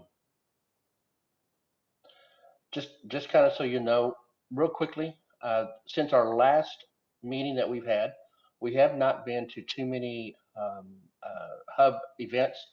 We're doing everything via WebEx or some type of online link. So we've been to 4 this past session. We have about 4 more that we're actually going to. We're also hosting vendor Hub meetings, just so you know, and also Mentor Protege. We have had a request by Taurus Technology to be a mentor to Tegration LLC. That occurred in December. And so we're looking forward to being able to facilitate that and continue to help that. So we're getting some great strides. I commend Brandy and her group for doing that. Brandy Corrales, our Director of Financial Services, for doing that and getting that moving even more so. As you know, in the last meeting that we had, we discussed and talked about in length the memorandum of understanding between our agency, the Texas Workforce Division Commission, the Texas Department of Criminal Justice, and also Wyndham School District. I will let you know that since then, I have had a meeting with those agencies again, and we're now beginning to start taking a look at the next step and the next process of what we can do to help the individuals that are offenders that are coming out of the TDCJ system, what we can do to get them employed, and working with the Workforce Commission. So we're trying to explore all potential avenues, begin to start removing any barriers to entry into these various industries. So we'll look forward to be able to bring to you a update in the near future that lets you know this is what we're looking at in our next step. Because the one thing that we do want to do is to, of course, to decrease the recidivism rate back into the TDCJ system, but also work with Wyndham School District to ensure that we can find additional programs that we may work through and be able to have a pipeline of individuals that can be licensed through TDLR, work in a commercial setting, and at the same time work with the Workforce Commission to find gainful employment for them and find those employers that are willing to bring them on. So as you noticed, I'm not going to share my screen because David already did, but if you notice on our main screen, there was an item on there that talked about the second, the offenders and their second, be able to provide a second chance to those individuals. And there's a link directly to that. So you can find that off of our main webpage also. And Vice Chairman Butler, I'm available for any comments if you would like, or questions, I'm sorry. Are there any questions from the commission to Mr. Arizmendez or Mr. Gonzalez or Mr. Francis? That means you've done a great job, guys. Vice Chairman Butler, I've got 2 more things to bring up speed on. One, the big thing that's kind of going on now, it's called the legislative session. The 87th session began last Tuesday, and it's in full effect. It's moving briskly. As in all sessions, we will be providing the commission with an update every Friday on the bills that we are tracking and their status as they're moving through the session. Commissioner Garza, Commissioner Castaneda, that's going to come in the form of our bill tracking. We will continue to show you how to use the document, but as bills are referred to committees, as they have hearings set up, you're going to see in that far right column, if it's green, it means something has moved recently on that. And so you'll just be able to track the status of those. We've created multiple categories, new programs, all of our existing programs. We'll have open meetings, open records. We'll have hub related bills that we're tracking. Majority of them may not move, but it's still incumbent upon our agency to follow them. And in fact, for every bill that has or touch to it, we're pretty much going to be asked to do what they call a cost estimate on that bill, whether it's going to move or not. We have to provide that information. So we learn and try to master as much as we can with all the bills as they're introduced and as they're moving forward. The House elected a new speaker, Speaker Dade Phelan, and that was pretty much expected.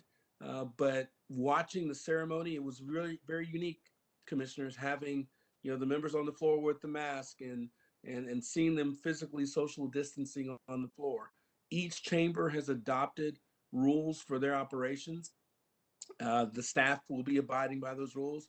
If there's a hearing in person, we're going to go in person. If there's a requirement to have a test with a negative result, we're going to follow that. So we are building redundancy in our seats to make sure that we can provide and meet the needs of the legislature as we move through in this. There's been a theme that's been echoed going all the way back to November, even October, basically saying that don't expect a lot to happen this session.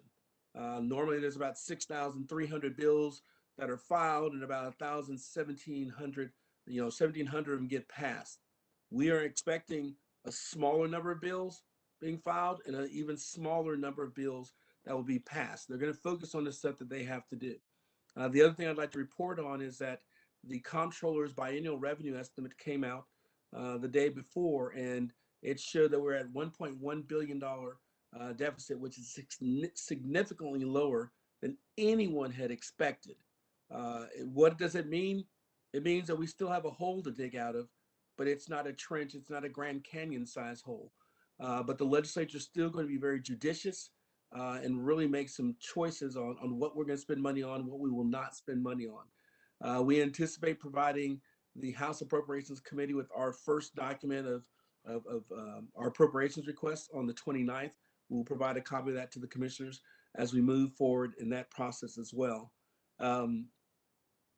Keep in mind that this process is fluid, and you heard it a little bit, commissioners, in the public comment. A lot of our licensees are extremely passionate, and I appreciate their willingness to keep coming to us and talking to us.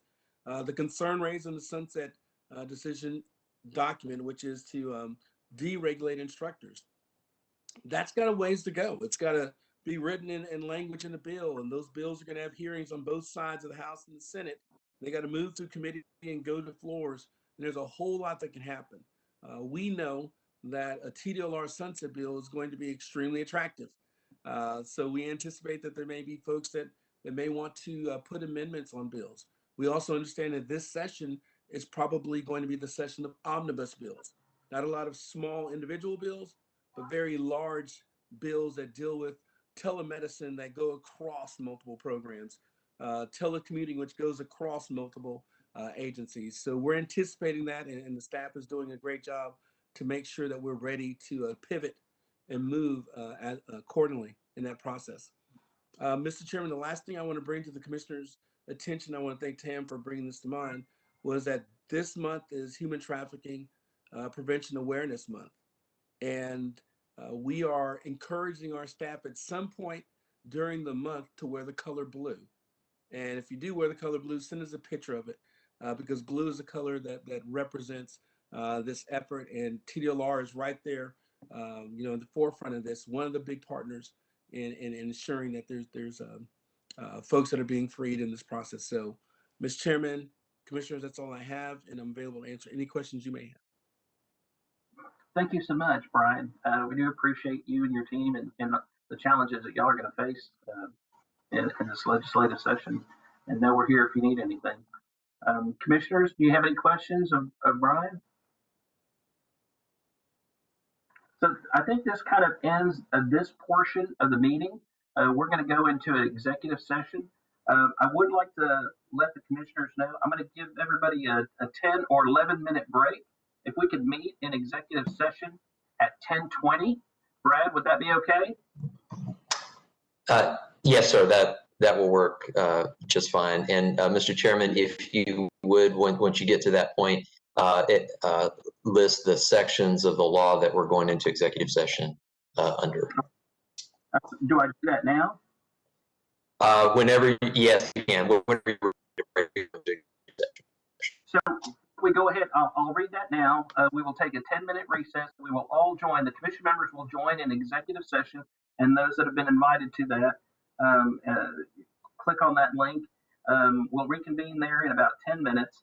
We will now go into executive session and consult with our attorney under section 551.071, subsection 1, and 551.072, subsection 2, Government Code, and to discuss personnel matters under section 551.074, Government Code.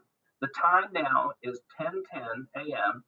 After the executive session, we will take a break. Well, actually, before the session, we'll take a break and pick up with any action on executive items, and then begin the contested cases. Is that adequate there, my friend? Thank you. Yes, sir. Thank you. I just want to mention the contested cases are, there's a time certain on the agenda of 11 o'clock. So we can't, that just means we can't start the contested cases before that. But we should have plenty of time to handle executive session in the break and get back by then. Mr. Francis, do we have I don't see the website or the email that usually shows me executive sessions from Mr. Fickle. Did we receive that? Yes, sir, but I'm resending it now. Thank you very much. Okay, so everybody take 10 minutes and we'll reconvene in executive session, okay? Thank you much.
Ladies and gentlemen, thank you and welcome back to our regularly scheduled meeting of the Texas Department of Licensing and Regulation. It is 11 a.m. We're back from executive session. At this time, we'd like to consider our contested cases and possible action for the cases that have been heard before the State Office of Administrative Hearings. The respondents and prosecutors will each have 5 minutes for presentation and 3 minutes for rebuttal. I'd like to call the first case, if I could. That is, the respondent is Margarita Dritsas with the prosecutor Rebecca Burkhalter. Ms. Dritsas, are you available? I'm sorry, sir. I was just on the phone with her. She's having connection issues. Could we take the next case and come back to her? Absolutely. The next case on today's contested hearing cases, and please forgive me, is Lee Quing Zhu Patton with the prosecutor of Rebecca Burkhalter. Again, forgive the mispronunciation of your name. Lee Quing Zhu Patton. Ms. Patton, are you available today? Her attorney, Thomas Nguyen, is present. He will be joined to the meeting. Mr. Nguyen, can you hear me?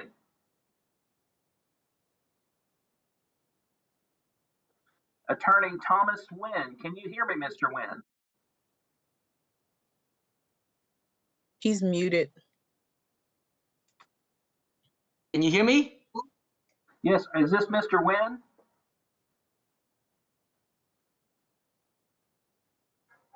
Yes, this is Thomas Nguyen. I'm sorry, Mr. Commissioner. That's okay. That's okay. Thank you for joining us, Mr. Nguyen. I don't know if you've heard me, but we will give you 5 minutes to speak, and then the prosecutor will have 5 minutes to speak, and then you'll each get a 3-minute. Okay.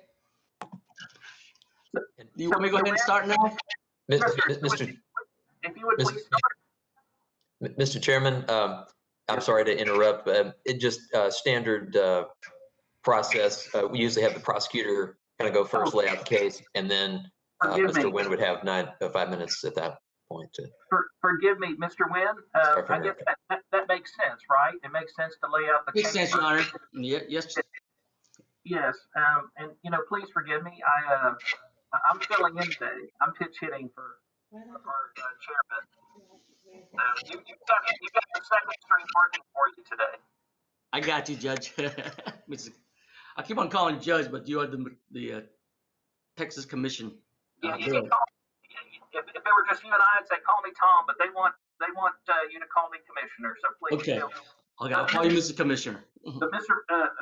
Burkhalter is going to speak first, Mr. Nguyen, and then you'll have a 5-minute opportunity. Okay. All right. Thank you, Mr. Commissioner. Thank you.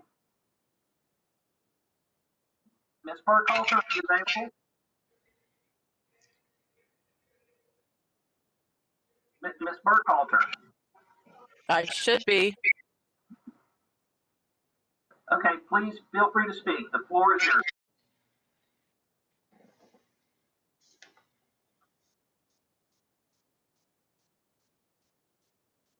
Ms. Burkhalter, are you there?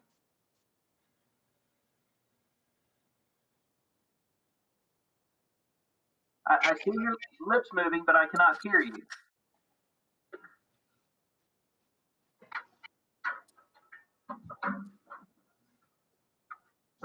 I think her internet speed's a little low. Like we've done before, is just tell her to turn off the camera and just talk.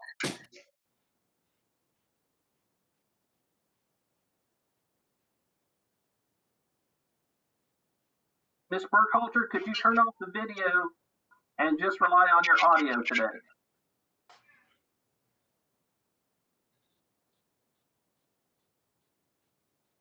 Rebecca, it looks like you're muted. Can you hear me now, Commissioner Butler? Perfectly.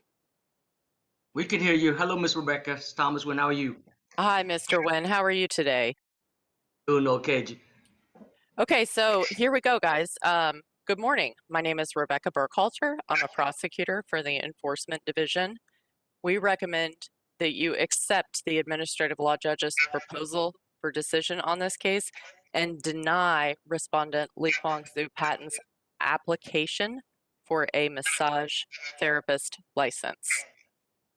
Can you guys hear me, or am I breaking up? We can hear you. You're perfect. Can you? Mr. Wynn, could you mute your mic, and that may help with the feedback, sir? Thank you so much. No problem. The hearing was held on December 18th, 2019, with Administrative Law Judge Holly Vanderavec in person, with respondent being represented by Attorney Thomas Wynn, who's here today. The department sought to deny respondent's application for a massage therapist license because she does not have the honesty, trustworthiness, or integrity to hold a license. The department alleged respondent also made a false statement or material misrepresentation on her application. To be clear, this is not a criminal history case. However, at the State Office of Administrative Hearings, Sergeant Tolos, an officer with the Missouri City Police Department, testified that during an undercover massage for compensation, respondent offered and attempted to provide him sexual services, specifically manual stimulation. The offense resulted in respondent pleading guilty to the offense of massage without a license, which is a Class B misdemeanor. She was placed on deferred adjudication. The department argued respondent's offer for sexual services meant respondent did not have the honesty, trustworthiness, or integrity required for the license. In the proposal for decision, the ALJ stated respondent did not make a material misrepresentation on her application, and that Occupations Code 51.4012A regarding honesty, trustworthiness, and integrity is not an applicable basis for denying respondent's application. However, the administrative law judge found respondent acted as a massage therapist without the appropriate license, and her application should be denied. The department filed exceptions on the proposal for decision, arguing conclusion of law number 10 fails to properly apply or interpret Occupations Code 51.4012A. The department cited other recent decisions where the specific statute was authorized to deny a person's application based on lack of honesty, trustworthiness, and integrity, including the Sack Van Lee decision, which was decided by this commission on February 18th, 2020. The department argued SOA is now bound by the commission's precedent on prior decisions, including Sack Van Lee. Attorney Thomas Wynn filed a reply to the department's exceptions, arguing respondent was not criminally ineligible for the license under the Massage Therapy Act, specifically 455-152, because she was never convicted of a sexual offense. The ALJ issued a ruling on the exceptions on September 17th, 2020. The ALJ concluded, after considering the department's exceptions, that 51.4012A is an applicable basis for denying respondent's application, and that department staff presented sufficient evidence to show respondent lacks the honesty, trustworthiness, and integrity to hold a license. ALJ recommended changes to the PFD in accordance with the department's exceptions. The department recommends you accept the PFD and deny respondent Lee Kwang Soo Patton's application for a massage therapist license as recommended on the basis that she acted as a massage therapist without the appropriate license and that she lacks the honesty, trustworthiness, and integrity for the license. Commissioners, any questions of Ms. Burkhalter? No? Mr. Wynn, are you available? Yes, Mr. Commissioner. Can you hear me okay? Yes, sir, we sure can. Mr. Wynn, you have 5 minutes. If you'd like to use it, please feel free. Thank you, Mr. Commissioner. My client's judge, Mr. Commissioner, is Miss Lee Kwang Patton. She applied for a massage license since 2016, Mr. Commissioner. She passed all the tests, but for one reason or another, she was denied on the application. On this particular application that she filed in January 2019 for a massage therapist license, she left a blank question on number 12 or number 13 about criminal history question. On April 11, 2019, investigator Leslie Snow called her and asked her why she left it blank. And she said she didn't understand English very well. and she put the case number of her existing case that she was charged with prostitution, but she pleaded to a massage without a license, and she was on. She did her defer on July 26, 2016, and she was terminated on her probation on February 3rd, 2017. Miss Leslie Snow spoke to her, and at that time she didn't understand English very well, so she gave Miss Snow her husband or her ex-husband. His name is Bruce Patton, and he lives in another state. Even though they divorced, they're still good friends with each other. And he was helping her filling out the application, and he basically translate to her the best he can. But one reason or another, her English was not very good, so she did not answer that question. So when we went to the AOR hearing, the judge saying that she forgot to she forgot to answer that question number 12, but she provided the state the case number and cause number for that case.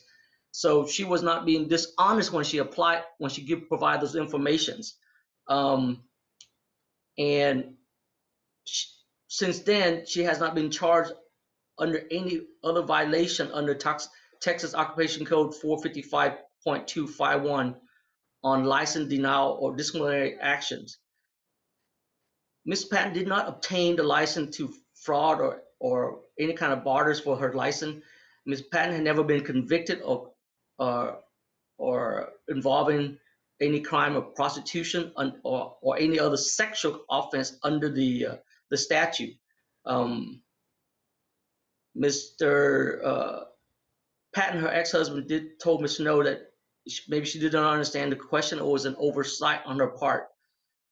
Judge, since 2016 to now, she has not been having an opportunity to get a massage license.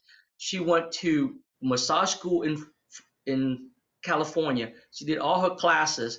She came in to take the test, and that school got shut down because lack of students. She had to go to massage school here again in Texas, under Phoenix School, got all the prerequisite, took the exam, passed the exam, and she cannot able to get her license. She had to go down to South Carolina, and she took the exam and she passed the license, but she would like to come back to Texas and work.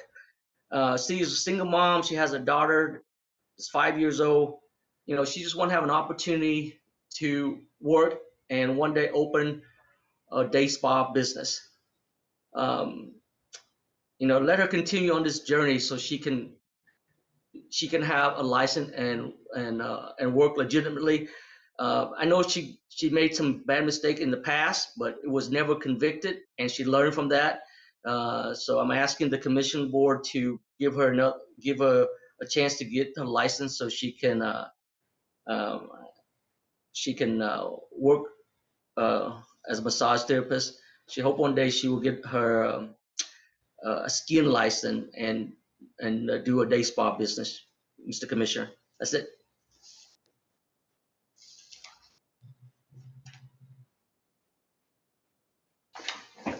Did you hear me okay? Okay. Mr. Chairman, you're muted. Yes, sir. Mr. Nguyen, thank you so much. You've done a great job representing your clients there. Ms. Burkhalter, you have 3 minutes rebuttal if you'd like. Commissioner, the only rebuttal I would like is to ask that the commission uphold the proposal for decision which recommends denying respondent's license. Okay, thank you so much. Mr. Nguyen, is there anything you'd like to say, or are you complete at this point? Judge, I want, my client wants me to mention this. She has a letter from the Texas Department of State Health Services. It was dated on May 8, 2017. Is not part of the evidence I submitted, Judge. And this was written to her by Mr. I'm sorry, Jackson. Mr. Chairman. Sorry to interrupt. This is Brad Bowman again, but if it's not in the record already, it's not really something that the commission can consider, because your decision has to be based on the SOA. I got you. Yeah, you understand that, Mr. Nguyen? We can only consider things that were before the SOA judge. I understand, Mr. Commissioner. Yeah. And we can't relitigate the case. So thank you so much. I won't mention it, but I just want to. It might not be in the evidence, Mr. Commissioner, but I want to just stipulate or just say it out. And the commission always checked it on the background. I think my client received a letter from Texas Department of State and Health Services saying that she had a 5-year waiting period for her conviction date, which is a massage license, which is July 26, 2016. Yes, sir. And she has to wait till July 26, 2021. The department the department wrongfully stated it was conviction. That case was never conviction. That was the case for the massage license. Yes, sir. So, we took over those licenses a couple of years ago. I understand. So we've had this issue in the past, and so I understand. Thank you again so much, commissioners. I'll entertain a motion or any discussion.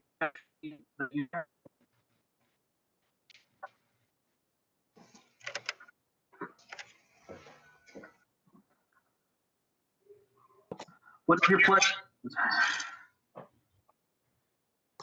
Commissioners, if I could just interject real quick, there would be a technical correction on felony effect number 1. It's just the spelling of the respondent's name, whatever your motion would be on this case. So I'd recommend that. Thanks. Thank you. Ms. Buckhalter, has Ms. Patton had any other criminal history since that Missouri City case back in 2016? I'm not aware of any, sir. Okay. And I got one question on the South Carolina license. How long has she had that? Sir, I'm not sure. I don't know that that was a part of the case at the State Office of Administrative Hearings. Okay. I can tell you if you need. What was your license? What was your license issue?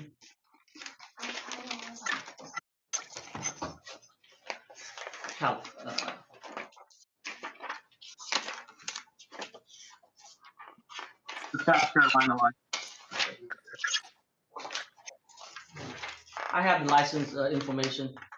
It is. It was issued on June 30th, 2019 for the South Carolina license. Thank you, Mr. Wynn. And she never been in trouble in South Carolina, Mr. Commissioner. Mr. Chairman, I'd like to make a motion. Yes, sir. Before I make the motion, I want to talk to Miss Patton. I want to say, Miss Patton, being a physician, prostitution or sexual acts is something that really I don't tolerate at all, due to the fact that that is there's no way that that's ever should be admissible, period. I know people make mistakes, but what scares me is that whenever you make these kind of mistakes, it also puts lives at jeopardy, and it also endangers the respect of the massage therapist. I'm very disappointed that you even chose to go down that path. But with that being said, Mr. Chairman, with this one offense, and she's been clean, I want to recommend not accepting the PFD and correcting her name and moving on. Thank you, Dr. Callis. Do we have a second? I'll second it. Okay. This is Della. Forgive me one second. We have a motion and a second. Is there any discussion? This is Della. May I say something? Of course. Just a reminder, it's not about the sex act. It's really about the unlicensed activity. Several times is the lack of the honesty, trustworthiness, and integrity. So that's where we should be. I'm going to stick with my not accepting the PFD due to the fact that she definitely doesn't speak good English. She might have been confused. She's only had one sexual act. I stand by my recommendation. This is Brad Bowman. Mr. Chairman, I just want to make sure I understand from the motion, is the result you're wanting for the license just to be issued? Yes. Okay. Yes. Okay. Commissioner Garza, I just want to kind of clarify, make sure I understand, and I guess nail the point home that Della was trying to convey here is the PFD itself is denying the application based on, from what Della was saying, based on previous history of I guess we're saying not answering the application questions, being dishonest. If I Yes, if Della? if I may, Commissioner Garza, this is Prosecutor Rebecca Burkhalter. I was going to go ahead and answer that for you. Sure. The administrative law judge did not uphold the department's argument that she misrepresented on her application. The administrative law judge denied her application based on the fact that she had violated a statute. That's the unlicensed activity that Della Lindquist, General Counsel, is referring to, and that she lacked after the exceptions letter, the administrative law judge agreed that she lacked the honesty, trustworthiness, and integrity to perform the duties required of that license based on her prior unlicensed activity and the Sex Act. Okay, and that was my next question. Again, when we say unlicensed activity versus, doesn't the statute say any type of sexual act or prostitution would bar and prohibit any type of licensure under massage therapy? So I guess I'm trying to understand here, why does that apply here, where we've had previous cases come in where they do not get licensed or they get their license revoked? Mr. Garza, if I could, this is Brian Francis. I think the distinction here is that there's been no conviction of prostitution. Okay. And so that particular threshold has not been met either way on that. So that one's off the table in terms of a conviction for prostitution. Yes, sir. Okay. So it has to be conviction, unlike just being a deferred adjudication would count towards like in the other statute. Yes, sir. It has to be conviction. And I believe Mr. Nguyen even talked about that it was reduced from it was initially started at. That was correct. It was started as a prostitution, but the attorney who represented her pleaded to a massage without a license. Okay. So she was never convicted for massage license or convicted for prostitution. Thank you, Mr. Nguyen. Okay, so if there's no more discussion, commissioners, the question before you is a motion and a second to reject the PFD and grant the license with a minor correction of a misspelling of Ms. Patton's name. I'd like to call the question if there's no more discussion. All those in favor, signify by saying aye. Aye. Aye. Aye. No. Do we need findings of fact or conclusions of law? Yes, we would need to identify one of the findings of fact or something to justify, I think, the rejection of the PFD. Is that correct? Right. So we would need to change conclusions of law. Let me see. Number 11. Dr. Ellis, would you be willing to amend your motion to include the rejection of finding in fact number 11? Conclusion of law, number 11. Yes, I will include that in my motion.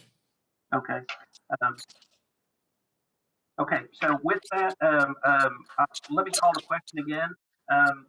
Please signify by saying aye. Aye. Aye. Aye. Do we have Commissioner Castaneda on the phone? Nay. Okay. We have 3 ayes, 1 nay. I will vote aye. Mr. Nguyen? Yes, Mr. Commissioner. Do me a favor. Impart to your client the serious nature of sex offenses in her respective profession and how seriously we take human trafficking and the sexual predation of women and children in this state. And if her name comes before us again, I'll make sure everything in my power to see that she never does this kind of work in this state again. It's so important and it's so heinous a crime that please let her know how seriously we take these things. And thank you. With that, the department will be in touch with you. Thank you, Judge. I have a translator in my office right now. Her name is Joe. I will explain to her and she will translate to her as well. Thank you so much. Thank you very much, Mr. Commissioner. You have a great day, okay? Thank you. Thank you. Take care, Ms. Burkhardt. Commissioner, I'd like to move on to case number 4. Mr. John Lee Spinelli. Mr. Spinelli, are you with us today? I'm sorry, his call just dropped. Let me try to reconnect him.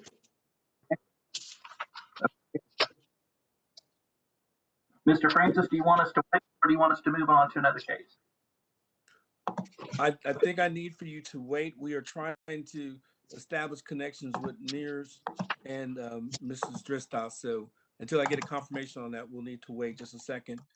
Commissioner Callis, we're sorry about the delays. I know your time is precious. We'll try to get this rectified quickly.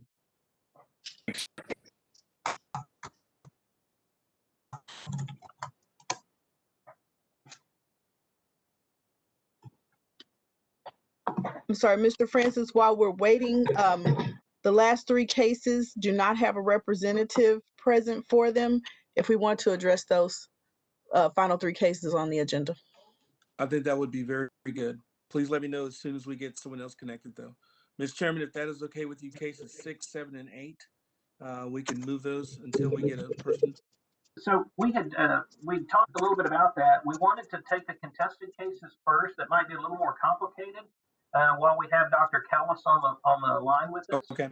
And so we kind of talked a little bit about that. And so if we can hold on a few more seconds, I'll give you a few more seconds. If not, we may need to move on, okay? Yes, sir. We'll follow your lead. But I'll work with y'all any way you want to.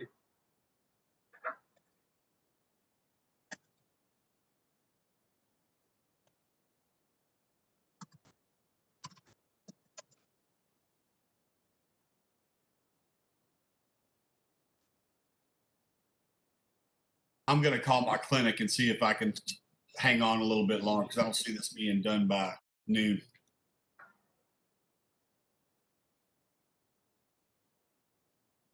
Okay.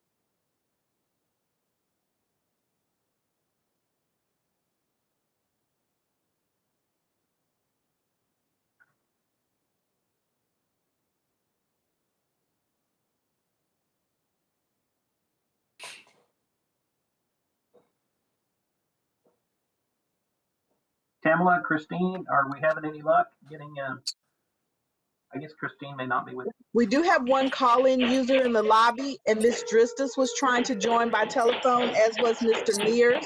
So we can move them to the lobby. If we can move the call-in caller to the lobby, to the meeting. Caller? Yes, ma'am. Is this Mr. Mears? Yes, ma'am. Mr. Mears, you've been joined to the meeting. Our commission chairman will give you some instructions. This is the 3rd case on the agenda, John Lewis Jr. Mears. Mr. Mears, how are you today? This is Tom Butler. I'm doing great, sir. How you doing? Thank you for joining us today. Are you representing yourself, Mr. Mears, or do you have counsel? Myself. Okay. Well, thank you for joining us. On the line with us is the prosecutor, Jessica Hurtado. And so what will happen is we'll give Miss Hurtado 5 minutes to speak. We'll give you 5 minutes to speak, and then 3 minutes to each side for a rebuttal. So if you could just hold on for a minute, I will ask Ms. Hurtado to speak to us, and then you'll get a chance to talk, okay? Again, we can only Thank you, sir. we can only discuss things that were discussed in front of the SOA judge. So I'd ask you to refrain from anything outside of the evidence that was presented in that trial. Okay. Yes, sir. Okay, Ms. Hurtado, would you please begin? Good morning, Commissioners. My name is Jessica Hurtado, and I'm a prosecutor in the Enforcement Division. The Administrative Law Judge recommends that you deny Mr. Mears' application for an apprentice electrician license. I ask that you adopt the PFD as written. In 2008, the applicant was convicted of knowingly displaying a counterfeit inspection certificate, a misdemeanor. In 2013, Mr. Mears was convicted of possession of a prohibited weapon, and in 2014, he was convicted of hindering apprehension or prosecution and was sentenced to 120 days in jail. Then, in 2016, the applicant was convicted of forgery of a financial instrument for knowingly passing a forged money order, a felony offense, and sentenced to 12 months in prison. On January 1, 2018, Mr. Mears took possession of a truck without the effective consent of the owner and with the intent to deprive the owner of their property. The very next day, Mr. Mears took another vehicle, a Ford F-150, without the consent of the owner. As a result, he was convicted of theft of property in the amount of $2,500 to $30,000 and unauthorized use of a vehicle, both felony offenses. He was sentenced to 2 years in prison for the theft offense and 4 years in prison for the unauthorized use of a vehicle. Mr. Mears was released from prison on September 9, 2019, and he applied for an apprentice electrician license on November 1, 2019. He will remain on parole until April 2022. The ALJ examined Mr. Mears' extensive criminal history, including 3 felony offenses. The ALJ noted that Mr. Mears was 21 years old at the time of his first offense and was 30 years old when his most recent offense occurred. The ALJ considered the evidence of his rehabilitation, including addressing his long-term drug addiction, financially supporting his dependents, and retaining gainful employment. Mr. Mears also provided letters of recommendation. The ALJ acknowledged that the evidence showed Mr. Mears has made progress in establishing his fitness for holding a license. However, because of his extensive criminal history, because his last felony offense occurred less than 3 years ago, and because he was only released from prison 1 year ago, not enough time has passed for Mr. Mears to establish a record of good conduct. Therefore, the ALJ concludes that the factors in Texas Occupation Code Section 53.023 weigh against granting Mr. Mears a license at this time. The ALJ recommends denial of the license application, and I ask that you adopt the PFD as written. I'm available to answer any questions you may have. Thank you so much. Are there any questions of Ms. Hurtado? Mr. Mears? Sir? Did you hear Your Ms. Honor? Yes, sir. Did you hear Ms. Hurtado? Yes, I did. Okay. No, Mr. Mears? I have no questions. Okay, you have 5 minutes to speak, Mr. Mears. Okay. Well, first of all, I want to thank y'all for y'all's time and the chance to get to hear my testimony, and it's really just all those things are true, and I'm a changed man now. I understand where she says there might have not had enough time, but I'm going to continue to work on that. I just want this opportunity to be able to support my family better, and I'm just going to keep trying. Either way, if y'all grant this to me or if y'all deny me, I'm just going to keep trying. And I mean, I just want a good life for my kids. I don't want them to go down the path I did. I see my mother as a single mother raise 3 kids on her own, and it was hard. And I just want to be. I'm all about my family now. I didn't have that in the past. I made a lot of bad choices, and I thank y'all very much for letting me speak today. I have a question for you, sir. Are you currently employed, Mr. Mears? Yes, I am. What type of work do you do? build metal buildings. Okay. Commission members, what is your pleasure here? This is Commissioner Garza. This is a question for Ms. Hurtado. Well, who provided the recommendation letters for Mr. Mears? Do you know? Do you have that information? I do, just 1 second. I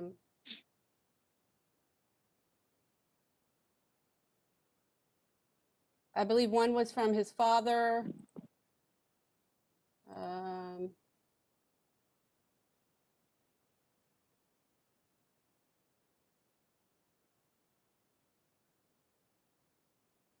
One was from his brother-in-law and says he's also was his employer.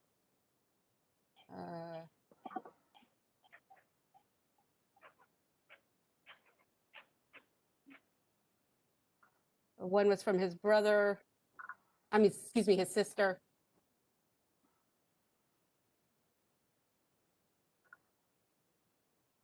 And I believe that was all of the letters. Okay, thank you.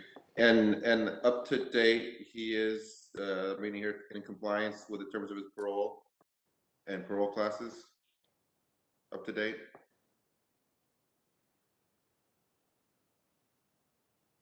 As far as we know, he is. Okay, can you attest to that, Mr. Mears? Yes, sir. I'm doing everything I'm supposed to. Yes, sir.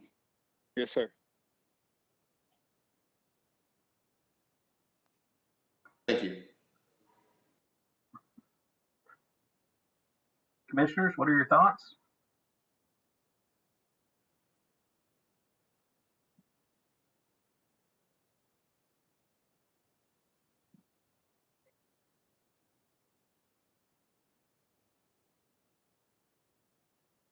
This Commissioner Garza, here's my thoughts, my opinion, and not speaking on behalf of anyone. It has been 3 years since his most recent criminal offense. I know he's been out of prison for 1 year. What I did like hearing, Mr. Mears, was taking ownership of your past, which is the first step in not making any excuses. And I can really appreciate that you're heading in the right direction, that you know what you've done and you know where you're going. And I'm inclined to reject the PFD as proposed and allow the application. However, with some sort of Mr. Bowman, and maybe you can help me out with some sort of suspended revocation or some sort of hanging for a year or so. Because I think one of the biggest things is we want to get you to work, Mr. Mears, and it sounds to me and it looks to me like everything is falling in line with you. I just don't want to have that 1 year either suspended or Mr. Bowman, you can help me with that language. So just keep an eye for the next year while he has his license and get you back to work and be able to provide and get you back on that track. Mr. Chairman, this is Brad Bowman. Because this is an electrician case, you do have the option of a restricted license. If that's kind of what you're getting at, that would be for 1 year for the term of the license and at least for that period of time. And you could put restrictions and conditions on that if that's along the lines of what you're thinking. Yeah, I think so. I think so. Have some restrictions in place, at least for the first year. But yeah, I'm gonna need help with that language, Mr. Bowman. If I may. Vice Chairman Butler and Commissioners. Yes, sir.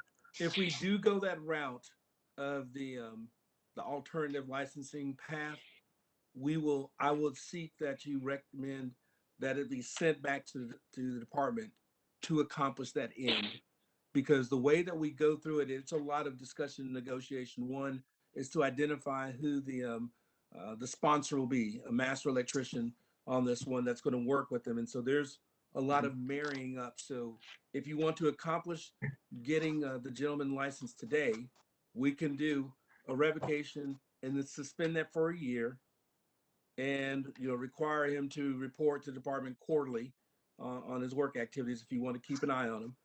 Or you can send it back to the department to negotiate and accomplish an alternative licensing option. You have those two available if the commission votes in that direction. So let's see. Okay. Do we have to? Would we have to make that in the motion? Would we have to revoke and then suspend? Yes, that would be a modification to the PFD, and we can work with you on the conclusions of the law and whatnot that we'd need to change in order to do that. But that would be your order that you'd enter here today. I think what Brian was getting at, it would be revoking the license and then probating the revocation for, say, 1 year with standard terms and conditions. And that's usually, that he doesn't commit any further criminal offenses, complies with all of the laws and regulations of the department. Commissioner Garza, does that seem to kind of comply with what you had in mind, or were you wanting to go a different direction? Or no, I think that's right. I think the very first step is to accept the application and then probate the license for a year. Correct? Have a probated revocation for a year. But I'm looking for your guidance. I'd love to hear the other commissioners' thoughts if this is the direction, if there's another direction.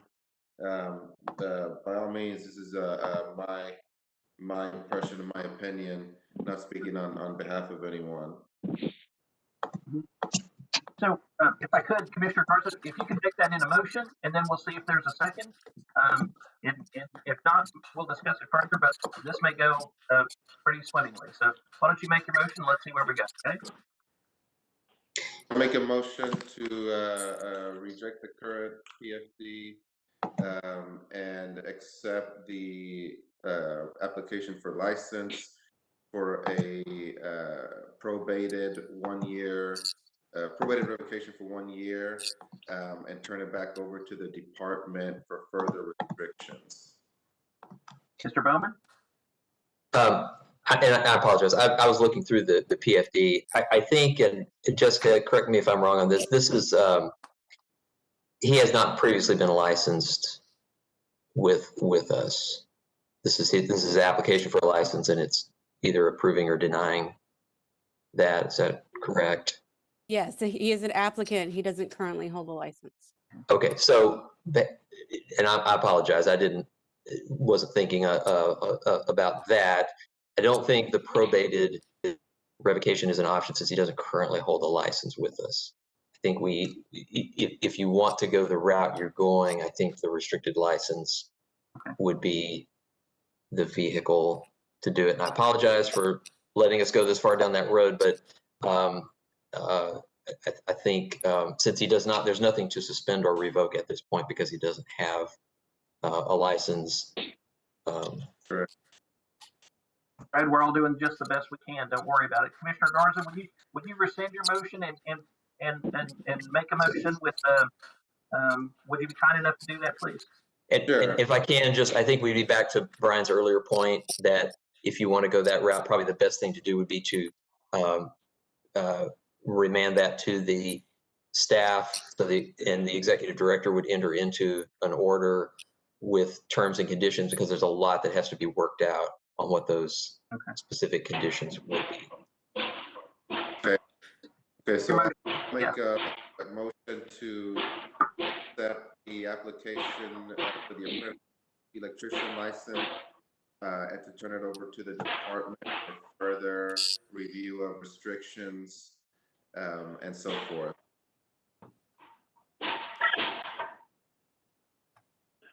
Okay. We have a second. Next. Do we have a second?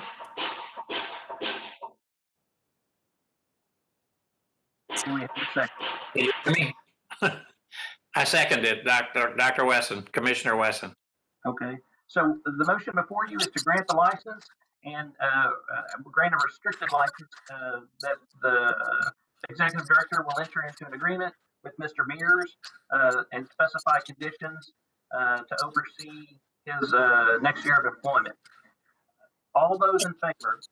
Well, let me stop. Is there any more discussion? Yes, I would like to discuss this. My question is, since this gentleman has never had a license, an electrician license, in my opinion, we're saying that it's okay to create multiple crimes, including felonies, and you can still get a license. And so I just wanted the commission to discuss that, because we're not talking about a person that had a license. We're talking about someone that's applying for a license right now. And my question is, if we're going to go down this path, we might as well license every single person with a criminal history. So I'm just throwing it out there, Mr. Chairman. Sure thing. So Dr. Callis brings up a good point. Is there anybody that would like to discuss what he just brought up? I think that is a very good point. And I might, well, we'll just have to see if we call the question to vote. Okay. Yeah. I think it's an excellent point, Dr. Callis. Excellent point.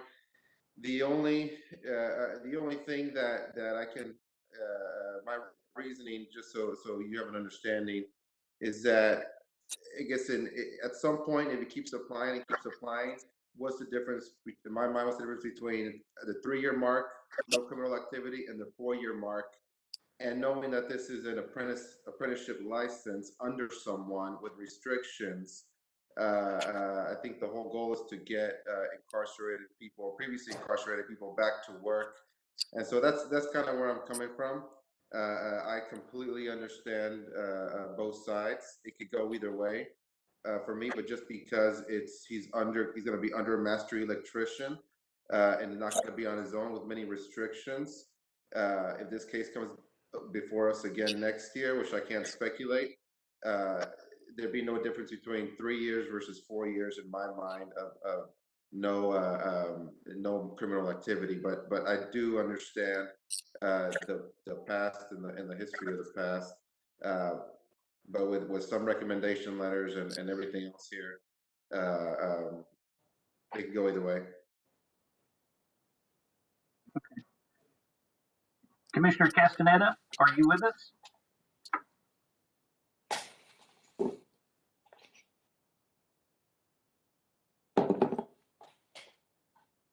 Commissioner Castaneda, okay. So I see her on the call, but not communicating with her. So I will go ahead and call the question, and we will see where we go. We do have a quorum present. No, we do not. Chairman, I would like to call a roll call vote, please. Yes, sir. That's acceptable, of course. I'm afraid we may have lost our quorum.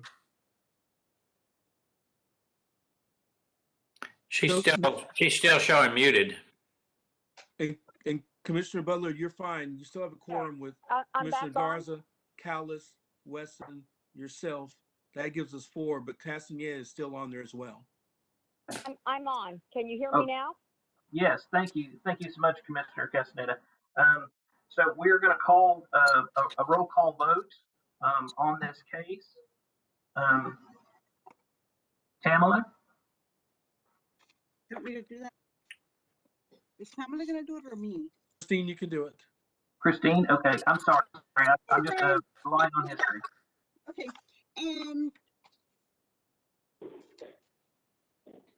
Dr. Ray Callis? I am a no, and I just appreciate Mr. Garza's comments and a friendly comment, and I'm a no. Okay. Commissioner Castaneda? I'm also a no.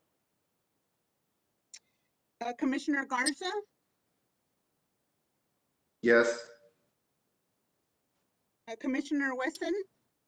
I'm a no. And Vice Chair Butler? I'm a no. Okay, you have 4 noes and 1 yes. And so, Mr. Mears, the department will get with you and explain to you what happened here today. I would encourage you to keep trying, to keep doing well, to keep walking the good path. You were a man today. You stood up and you said, I've accepted what I've done wrong. Nobody can ask more of you than that. The only, I can't speak for everybody. I can only speak for myself and say just a little bit more time. I can't tell you a year. I can't tell you 2 years. What I can tell you is I want to see a history of you working hard, doing the right thing. And I think you're on that path. And it lightens my heart that you showed up today and talked to us about that. So please continue what you're doing. Keep working hard for your family. They expect it. They deserve it. And I think you're man enough to do it because you showed up here today. So God bless you, and hopefully we'll see you in a few years. Okay, Mr. Chairman, I'm sorry to interrupt, and I didn't want to interrupt the what you were saying there, but that since that motion failed, basically the PFD is still in front of you, and so there's still a decision ultimately to make. So you could open it up for if there are any further motions. Okay. I'll make a motion that we accept the PFD. Do we have a second?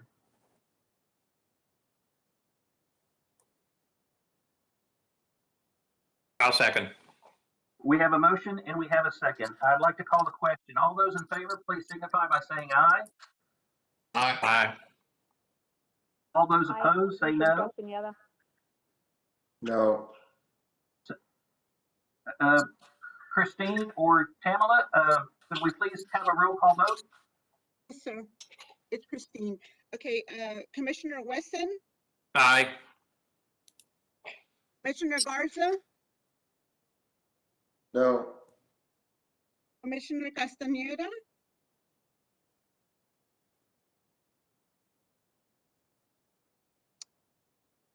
Commissioner Castañeda, Aye. Commissioner Callis, Aye. Vice Chair Tom Butler. Aye. We have 4 yeses and 1 no. Mr. Mayor, somebody will get with you. Commissioners, thank you so much for this. Reasonable people can differ on these things, and we just appreciate the honest effort and the heartfelt consideration that each case is given. Anyway, with that, I would like to call the next case. The next case is, Mr. Francis, is that okay? Are we finished, Mr. Bowman, with that one? We're good. You're doing great. The next case is Johnny Lee Spinelli. Representing Mr. Spinelli, are you there?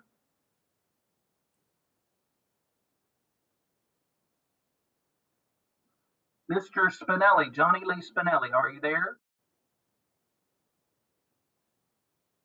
Can anybody hear Mr. Spinelli? In the meeting, I don't see his microphone activated just yet. Let's give him just a second, Mr. Chairman. It might be a delay.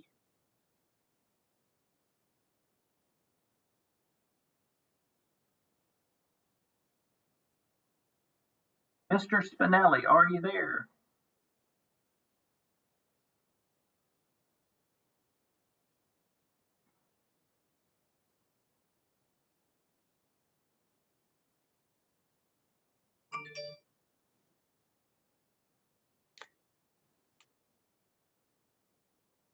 Mr. Francis, what is your pleasure?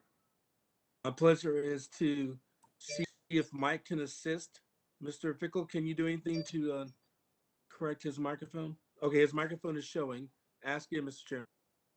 Mr. Johnny Lee Spinelli, are you there, sir? Did I hear an echo?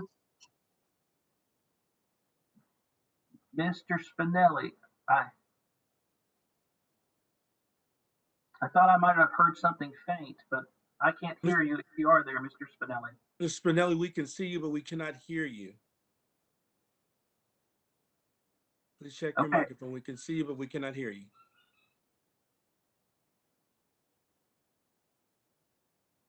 Can you hear us, Mr. Spinelli? Put your hand up if you can hear us. Okay, he can hear us, but we can't hear him. if I could, can you turn your camera off, but leave your speaker on, your microphone on, and see if that makes a difference?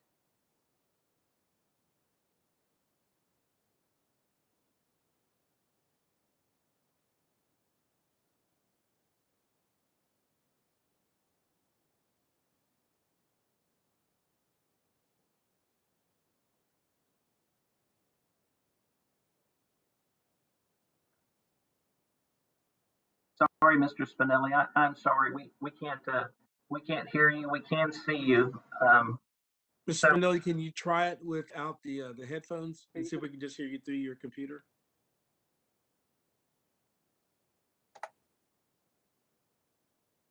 May not have a microphone.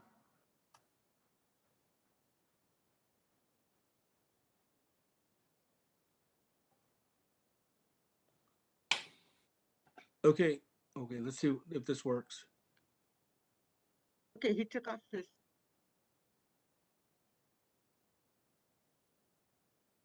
Okay, Mr. Spinelli, what we'll do is we'll have Mr. Mr. Chairman, I think we can continue to move through the cases, okay? Okay. Is Miss Distros, is she available? I know we were coming back to her. She is continuing to have connectivity issues, but we are going to make it happen with Ms. Dristis. Okay. This is the third meeting that we need to Okay. make sure that we accomplish this today. Okay. Tamala Ms. giving me the Dristis green is sign. here. I believe we have her on the phone. Okay. Commissioners, thank you for your patience in all of this. I know it's frustrating, but we'll get through it together, okay? Okay, Ms. Dristis, can you hear me today?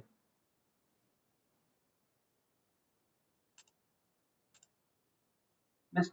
Dristis, are you there? I'm Mr. sorry, Chairman? she may have lost her connection. Okay. Okay. Mr. Chairman, let's go to the last three cases and get those accomplished. I'm We'll sorry, continue to Brian. work on our. Okay. Okay, so the last three cases.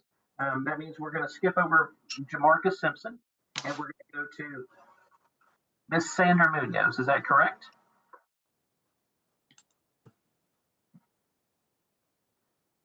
Okay. All right. Miss Munoz, is Miss Sandra Munoz here? No? Was she expected to be here? No, she was not, sir. She was not expected to be here. Miss Hurtado, are you available? Yes, commissioners, can you hear me? Yes, ma'am. We sure can. Okay. Good morning. Jessica Hurtado here with the Enforcement Division. We're asking for a continuance on this particular case, and I spoke with Ms. Munoz's attorney last week. He was also agreeable to that. He had a conflict with the meeting today. So staff is asking to continue this to the next meeting. I make a motion, we allow continuance. We have a motion. Do we have a second? Second. We have a motion and a second. All those in favor, please say aye. Aye. Those opposed? Commissioner Castaneda. Thank you. Thank you so much, Commissioner Castaneda. The motion carries. Moving on to the next case. Tamala, yes. I'm sorry, this party just asked me to join the meeting. I've sent them an invite to join. Could we go to Mr. Galloway and come back to the case number 7? Emma, what is this for? Um, Is it relating to a hearing or is it public comment? Mr. Spirelis is the party to this matter, and he is asking to join the meeting. Okay. He just He's number contacted us. 7. He's Yes, number sir. 7, Mr. Chairman. Okay. He's number 7. Thank you, Number Dan. 7. Okay. Okay. So the next case before you, commissioners, is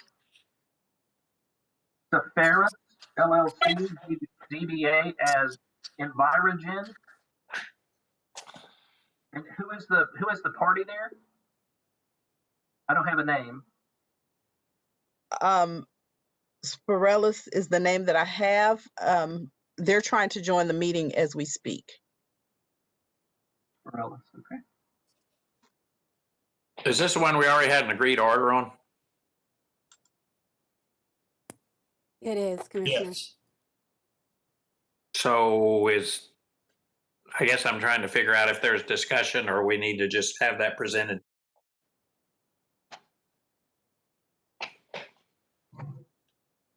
Ms. Hurtado, would you like to? Commissioners, I'm not sure what they're wanting to say or if they're wanting to address you, but I can tell you that after the PFD was issued in this case, the department looked at it, the PFD recommended granting the license, and so we went ahead and did that by an agreed order. And so we're just bringing this to you today and asking you that you dismiss the PFD because this has been resolved. Make up to dismiss the PFD. If we already have an agreed order, I don't know why we're even going to discuss. I'll second that. Okay, so I tend to agree, but if the because it is on the docket, we do have to at least give them their say. Are they available, Tamlin? Mr. Chairman, I'm getting ready to have to leave. I'm sorry. I have commitments that I have to go take care of patients. Thank you so much for your time this morning. I've invited them to the meeting. I haven't seen them join yet, but I'm checking with them now. Come on.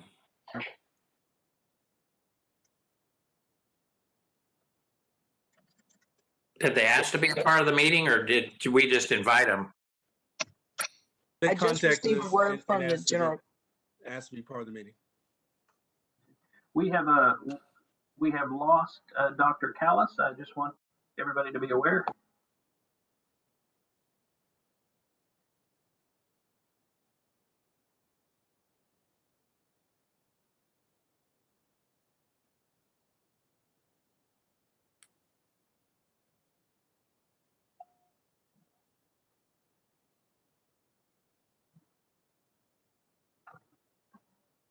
Mr. Chairman, Yes, sir. just taking a risk here, but I believe that case number 8 with Mr. Galloway does not have a party that's associated with it. Is that correct, Trevor? That's correct as far as I know, that they're not planning to call in, but GC would know that better than I could, better than I did. But I could present that one fairly briefly. Mr. If Chairman, that's the case. that would allow us, if we could do that, I'd appreciate that. Of course, absolutely. So we'll call the next case before us, commissioners, and that is case number 8 on your contested case docket sheet. And the party's name is Colin Galloway. Colin Galloway. Is there anybody here representing Colin Galloway? No? Colin Galloway. Okay. Mr. Thielen, would you please present your case? Morning, Commissioners. Trevor Thielen with Enforcement Division. We ask you accept the Administrative Law Judge's proposal for decision, which recommends you revoke Colin Galloway's electrician apprentice license and deny renewal of that license.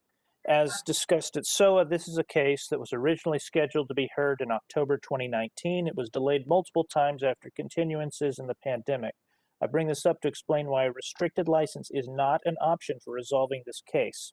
Restricted licenses are only an option for applications filed after September 1st, 2019. In this case, involves a renewal application that was filed in January 2019 for a license that was issued in 2017.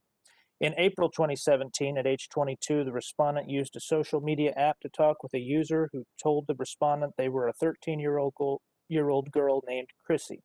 The talk quickly escalated into sexual talk and ended with Mr. Galloway traveling about 30 minutes to try to meet up with this 13-year-old girl, who turned out to be an undercover officer with Montgomery County. In 2018, the respondent pled guilty to attempted indecency with a child, a felony. He was placed on deferred adjudication probation for 5 years, and he's scheduled to remain on probation until 2023. When he renewed his license in 2019, or attempted to renew his license in 2019, he said he did not have any new criminal history on his renewal application, and that was a false answer. The ALJ reviewed all of the evidence that the respondent presented about his rehabilitation, letters of recommendation, and so on, yet the ALJ still concluded that the respondent was not yet fit to hold an apprentice electrician license. ALJ felt the serious nature of the offense, the fact that he's only about halfway through the probation, outweighed the evidence that the respondent presented. Additionally, the ALJ ruled the revocation was also justified because of the false denial of new criminal history on the renewal application and did not find respondent's answers for his false answer to be credible or plausible. Finally, the ALJ felt revocation and denial of renewal was appropriate because the evidence showed he lacks the honesty, trustworthiness, and integrity to hold a license at this time. We recommend you accept the PFD, revoke the license, and deny the renewal. And I'd be happy to answer any questions. Are there any questions of Mr. Thielen? Thank you so much, Mr. Thielen. Commissioners? Motion to accept this as written. Okay, we have a motion to accept the PFD as presented to us. Is there a second? Commissioner Garza, I'll second. So we have a motion and a second. All those in favor, please signify by saying aye. Aye. Aye, Commissioner Castaneda. We have two. Commissioner Garza, did you happen to vote, sir? I didn't hear you. I'm sorry. Commissioner Garza? Can you hear me? Yes, sir, I can. You made the second, but I didn't hear your vote. Oh, yeah, I said aye. Aye. Okay, thank you so much. Okay, so the motion carries. Thank you, everybody. Okay, so Vice Chairman Butler, we have Mr. Spinelli back in the lobby. We will bring him back into the meeting and we'll go forward with that particular case. okay, so commissioners, we are back to case number 4 on your docket sheet. Mr. Spinelli, are you here and can you hear me, sir?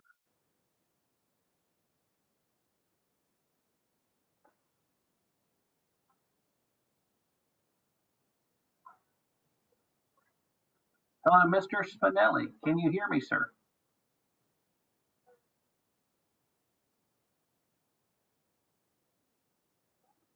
We see him, but we cannot hear him. Oh, Mr. Spinelli.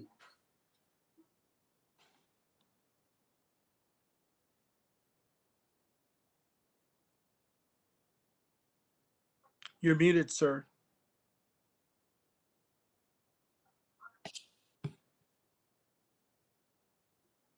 You just took it off mute, but I still can't hear.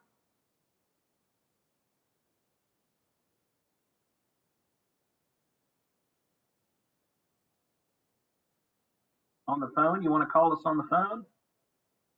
Okay. What? Let us go to another case. Mr. Francis, can y'all make arrangements to call Mr. Spinelli on the phone? And we'll get it on it now. And we'll get. Let's go to another case. If we've not even touched on case number 5, to Marcus Simpson, is that okay? We were ready to go on that case. We are, okay. Is there anybody? I'm sorry, sir. Joining us. Okay, Mr. Spinelli, yes, sir. I see you. We're gonna try to reach out to you by phone and see what we can do in that regard. We're not giving up on you. You don't give up on us. We're gonna get this done. Okay? Can I get a thumbs up from you? All right, we're in good shape. They're gonna talk to you, and then we'll get back to you. We're not going anywhere. Okay? Okay. All right. So the next case is Jamarcus Simpson. Is there anybody representing Jamarcus Simpson with us this morning? No. But Jamarcus Simpson? No. Okay. Ms. Hurtado, are you with us still?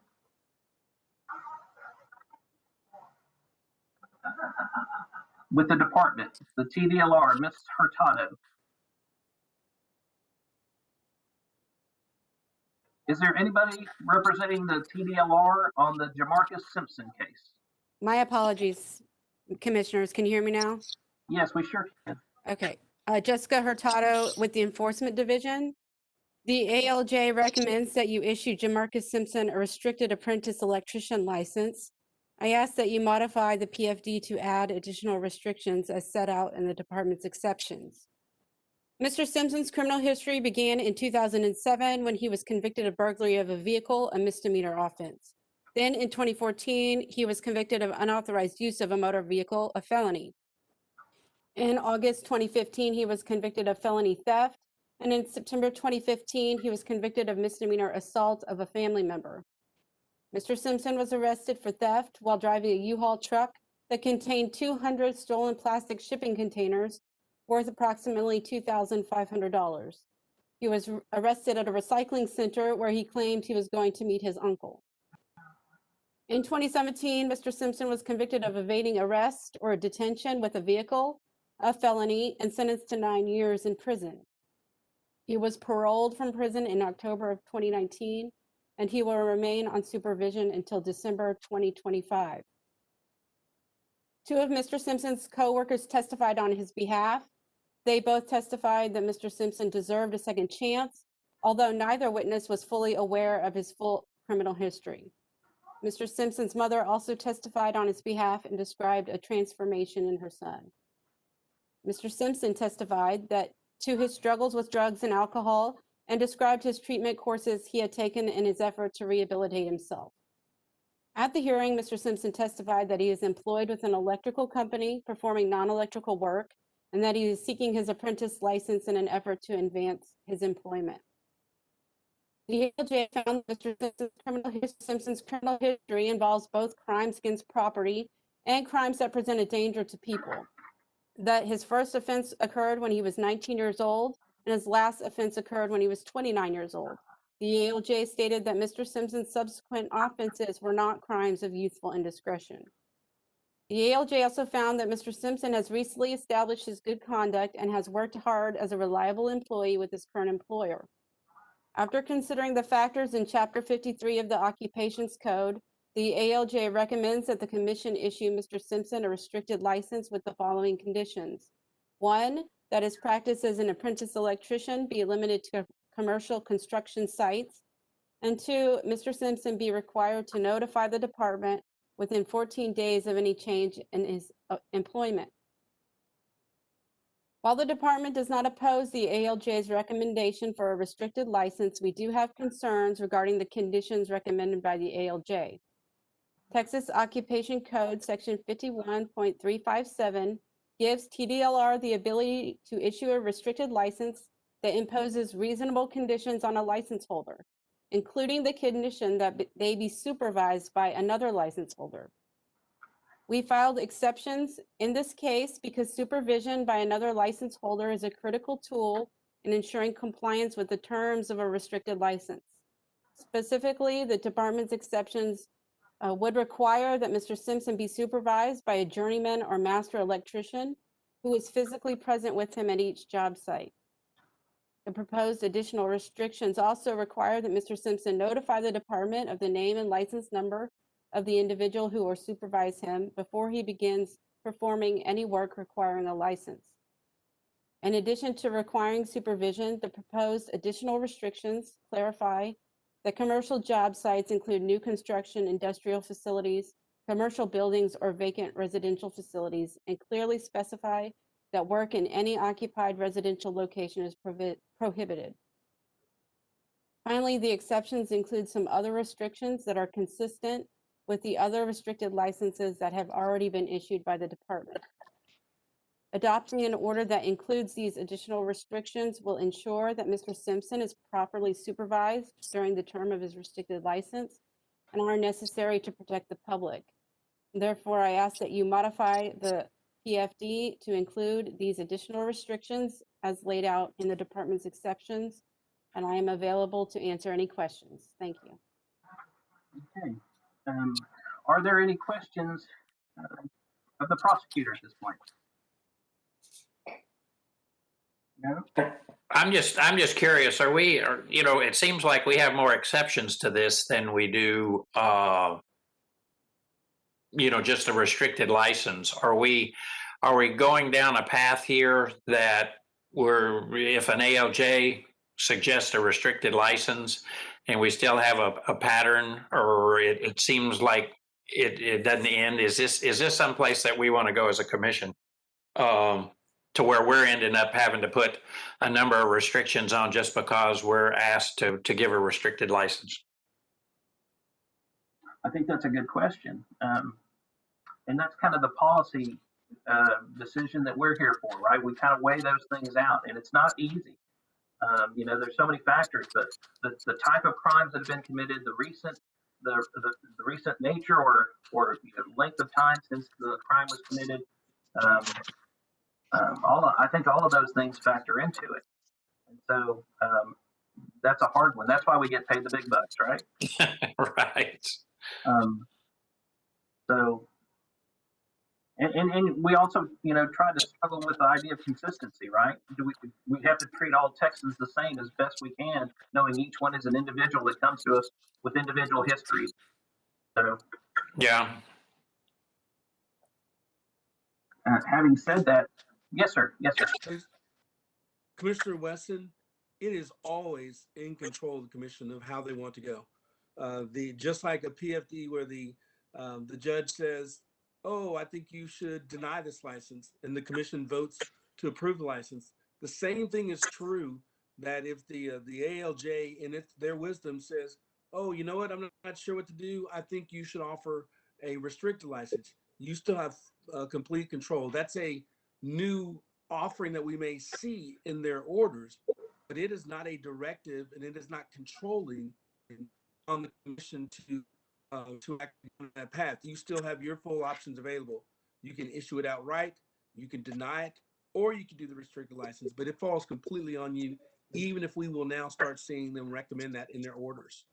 So we can go ahead and make a motion to accept this with added exceptions that have been asked for, you know, by the prosecutor, correct? Yes, sir. You could go that route.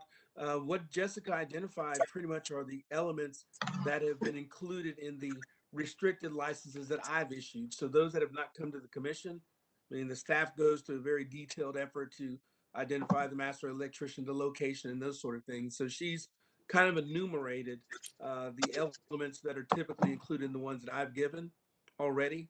And so I think she's just putting you on par on that. This is Commissioner Garza. I just want to add my 2 cents in here to Dr. Weston's comments. I think this is the path we need to go on. These cases aren't, a lot of times they're not black and white. You can't, they're not cookie cutter. You can't place them here or place them there.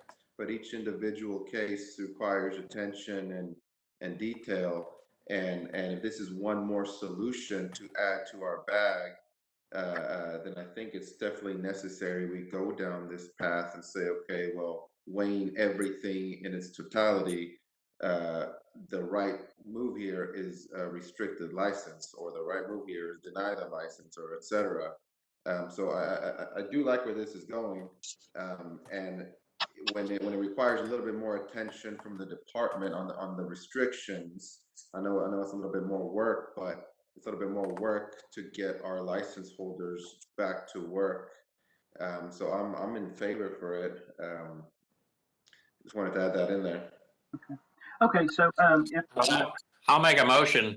I'll make a motion to accept that as written and with the exceptions as noted. Okay. So we have the option of additional restrictions. You're comfortable with everything that we have presented so far? Yes. Okay. So we have a motion to accept the PDF as written. Do we have a second? Commissioner Garza, I'll second that. Okay. So we have a motion and we have a second. I'm sorry, Mr. Chairman, can I just make sure that the motion incorporates all of the restrictions that Jessica outlined just a few minutes ago and in her exceptions? Is that part of? Yeah, that's what I said, with all the exceptions that were noted by the prosecutor. Okay, thank you, understood, thank you. So I'd like to call the question. All those in favor, please signify by saying aye. Aye. Aye. Aye, Commissioner Castañeda. Noes would be myself, a no. The motion carries, and let's move on to the next case. Vice Chairman Butler? Yes, sir. I've got a couple of updates for you. On case number 7, we were able to speak to the gentleman that wanted to call and get connected. Now that he understands that the license is being issued and PFD has been dismissed, he is okay with not talking. On number 7. On number 7, he's okay with not talking. Okay. Yes, sir. In regard, we have Mr. Spinelli back in the lobby, and we're going to bring him into the meeting Okay. as a caller. Okay, so commissioners, the next case will be Johnny Lee Spinelli. Can we bring him in? Yes, sir. Mr. Spinelli, it's good to finally hear your voice. I'm just not in the 21st century. I'm sorry. I was beginning to think you were I was beginning to think you're a figment of my imagination. Well, I live here in the hill country, and I have a metal roof. I'm out in the driveway now with my phone because the reception goes in and out, and that's probably the biggest part of the problem. Well, great. Well, thank you for your patience with us, and so thank you for being here. So, Mr. Spinelli, you've been with us before, so you know the drill. I'm going to ask Ms. Hurtado to speak to us first, and then you'll get 5 minutes to speak. And then you'll each get 3 minutes to rebut if you would like it, okay? So, do you understand? Yes, sir. Okay, great. Yes, great. sir. Okay, so I'm going to invite Ms. Hurtado to speak, and then I'm going to invite you to speak right after she does, okay? Yes, ma'am. Yes, sir. Oh, that's quite all right. Ms. Hurtado, are you there? Yes, commissioners, thank you. Jessica Hurtado, the Enforcement Division. Ken handled this case at SOA prior to his retirement last year. The ALJ recommends that you deny Mr. Spinelli's application for a master electrician license. I ask that you adopt the PFD as written. Mr. Spinelli has an extensive criminal history. Beginning in 1962, when he was a teenager, through the 1980s, he was convicted of the following: assault with a deadly weapon with intent to commit murder, burglary, 3 counts of rape by force, aggravated robbery, aggravated kidnapping, and burglary of a building. After testifying in a high-profile federal criminal case, Mr. Spinelli was released from prison in 1998.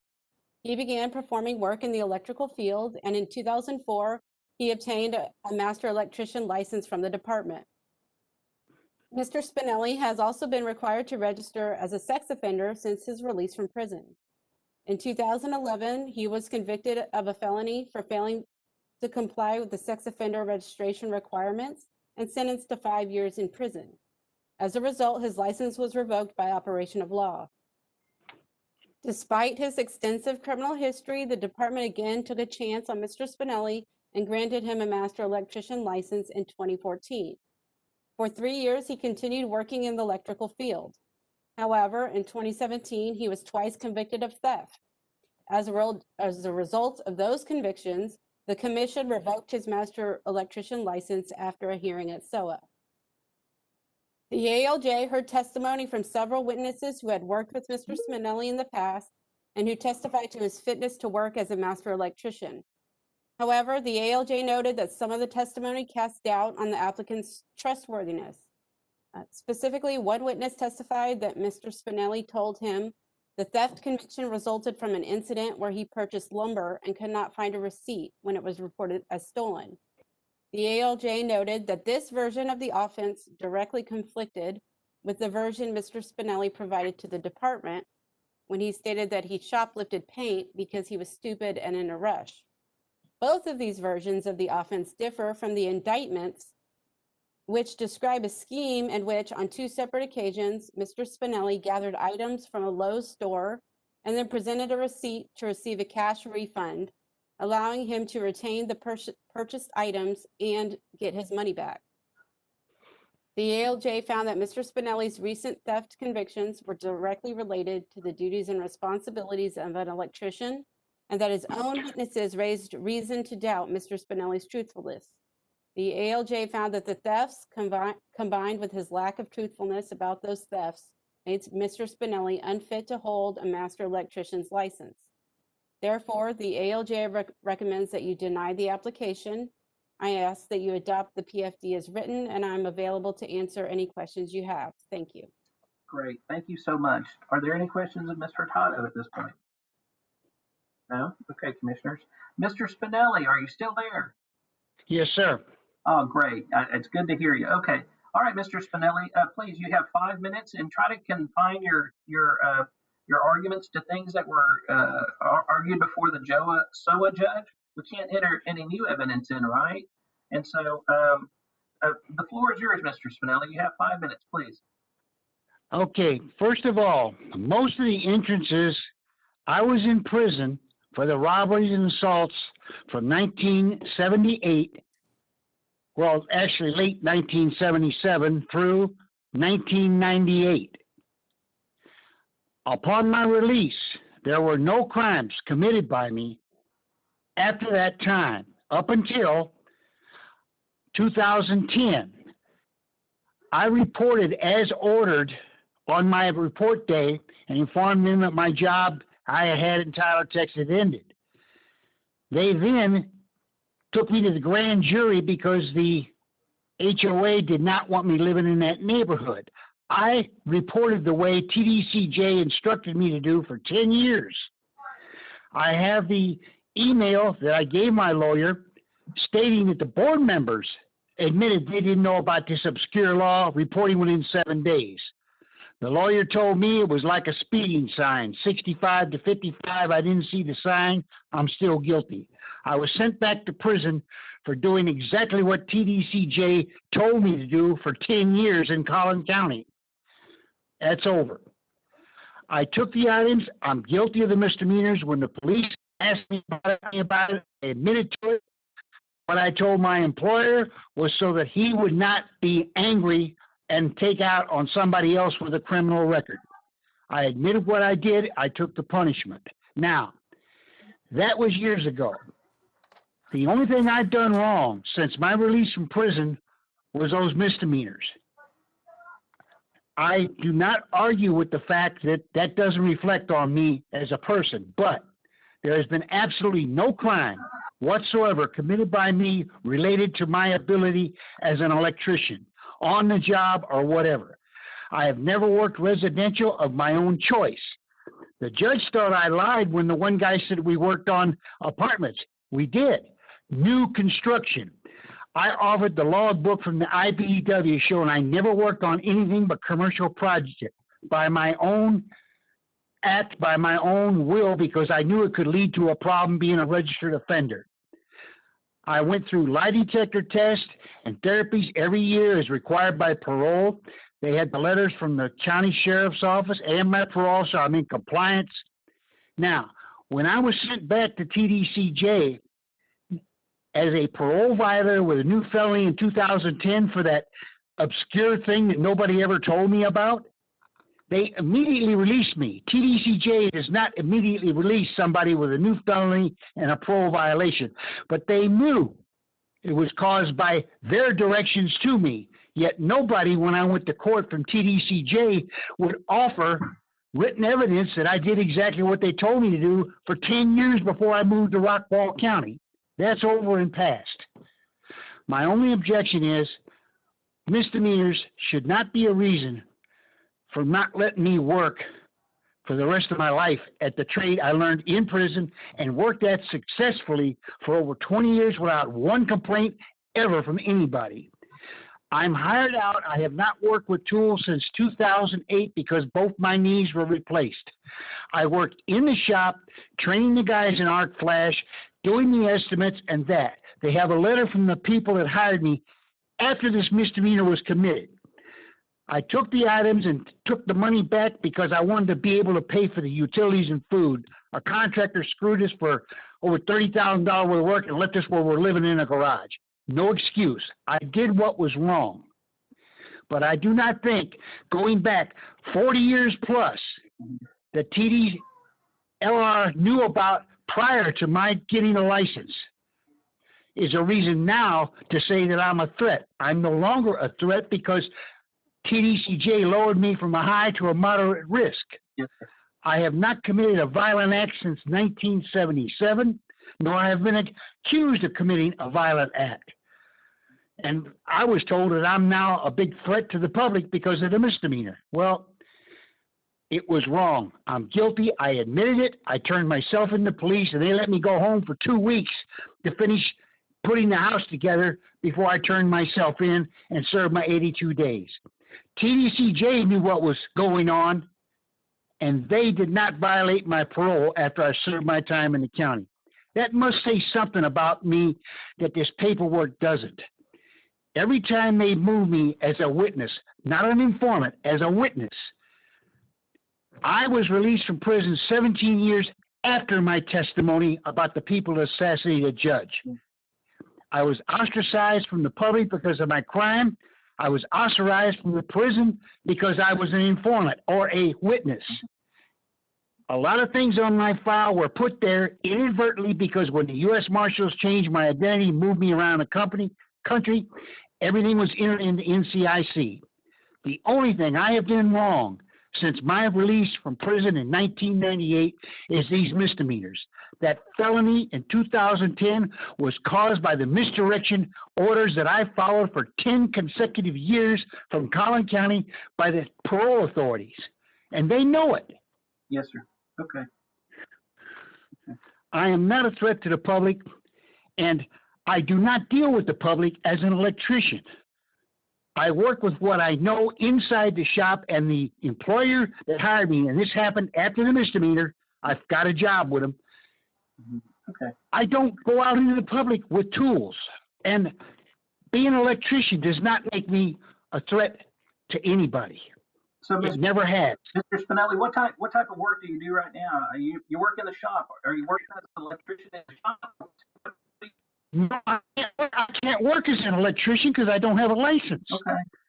The reason this is a small contractor, and what he does is nothing but the retrofitting of LEDs inside of the HEB stores in the state of Texas. Okay. I do not go out to the job sites and work. Okay. I work in the shop. I can't climb ladders. I got 2 knees replaced. Okay. All right. So what I'm going to do, Mr. Spinelli, is now give Ms. Hurtado a couple of minutes to rebut, and then you'll have a couple of minutes to rebut, and then we'll talk to the commission. Okay? Do you feel like were you able to say everything you wanted to say? Well, it's just that I don't feel that 2 misdemeanors should take away the ability for me to provide for me and my family. I'm 78 years old now. I don't have a lot of working time left. Yes. And I've never done anything with my license that led to anything illegal. Yes, sir. I understand. Thank you for that. Thank you. Okay, Ms. Hurtado? Yes, thank you. Just briefly, I just wanted to state that it's not only the misdemeanor thefts, but it's also the lack of honesty about those thefts that the ALJ found. And I think that Mr. Spinelli even said himself that he told his employer a differing reason for some for the offense. Also, I want to point out that the ALJ actually considered whether a restricted license would be appropriate in this case and recommended against that. Now, you're free to, of course, go a different path, but I did want to let you know that the ALJ actually did consider it in this case, but due to the lack of trustworthiness, found that was not what he was going to recommend. Thank you. Okay, thank you. Mr. Spinelli, you'll have a couple of minutes to rebut anything that you just heard. Is there anything? Well, very simply, when the police department called me and asked me to come in, they asked me about did I commit the thefts. I said yes. They said let me go home for 2 weeks, and then I turned myself into them at the time they appointed to let me finish the work on my house. What I told my employer at that time was, like I said, I didn't want to go into a whole bunch of it, just told them it was yes. But when they talked to me at the hearing, he asked me about it. I told him out. When I filled out the form, they asked me what I had done wrong. I said because I was stupid. And that's all I can say. I did not lie to that judge at the hearing. I did not lie to anybody in TDCJ. I know what I told my employer because I didn't want any bad feelings there. I knew I wouldn't have that job. Now, as far as I'm saying again, TDLR knew my past from the beginning in 2004. And everything that's been brought up, they go back over 60 years to when I stole a car in 1962. I think what's germane in here is me having a license, working in an office pose a threat to the public. That's the only craft I really learned in all them years in prison and all my years out. And I mean, I was in banks, I was in Rayathon, everywhere else. I have TWIC card clearance for airports. Never has there ever been an accusation or a complaint against me with respect to any type of activity while working as an electrician. I can no longer work as an electrician. Okay. I can work in an office, and this employer who still wants me to come back to work with him at Magnolia knows my past and knows my limitations. Yeah. When I told him I never worked residential, I offered the thing from the union showing I only worked commercial projects because I didn't want a problem. Okay. I am not the guy from 60 and 40 years ago. Yes, sir. Yes, sir. I understand. Well, Mr. Spinelli, first of all, I'm glad we were able to connect. Secondly, we hear you. We understand what you're saying. We really do. So at this point, just stay on the line. The commission is going to talk and we're going to make a decision. They may have a question or two of you, so don't go anywhere. And yes, sir. I just want to make sure that you felt that you were heard, because it's important to me that you get everything out that you need to get out.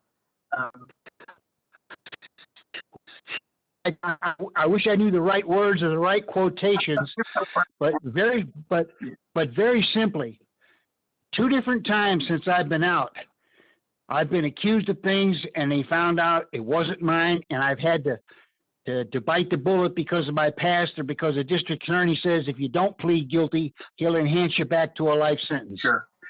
I did not cheat my way out of prison because I testified against the assassin of a judge. Yes, sir. I helped and I didn't ask for anything. I served all of my sentence. 17 years after that, I was released. Okay. So I didn't take a shortcut. I'm not trying to shake a shortcut now. I'm 78 and I just want to be able to work at what I'm able to work at to provide for me and my wife. Thank you, Mr. My son's in the Air Force, so he's not there. Wonderful. Thank you, Mr. Spinelli. Okay. Commissioners, do we have any questions of Mr. Spinelli or Ms. Hurtado at this point? No? Okay. So you have a PFD before you. And so what are your thoughts? Is there any discussion?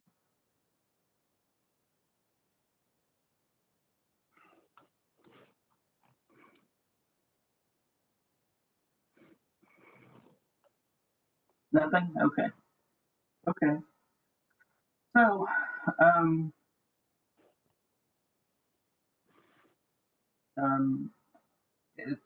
any indication from anybody? Would you like to accept the PFD? Would you like to talk about it? Are there any questions of Mr. Spinelli, Ms. Hurtado? The PFD before you is to reject Mr. Spinelli's application.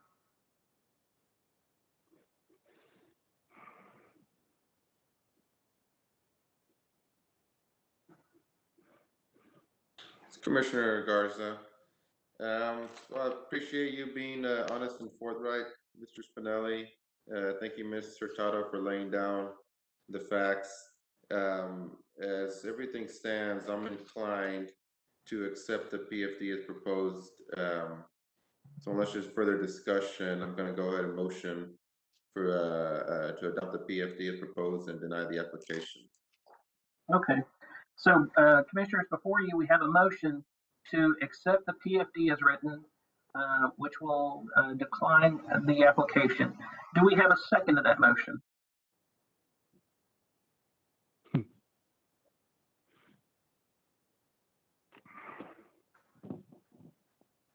I'll second it. Okay, so we have a motion and we have a second to accept the PFD as written. Is there any discussion?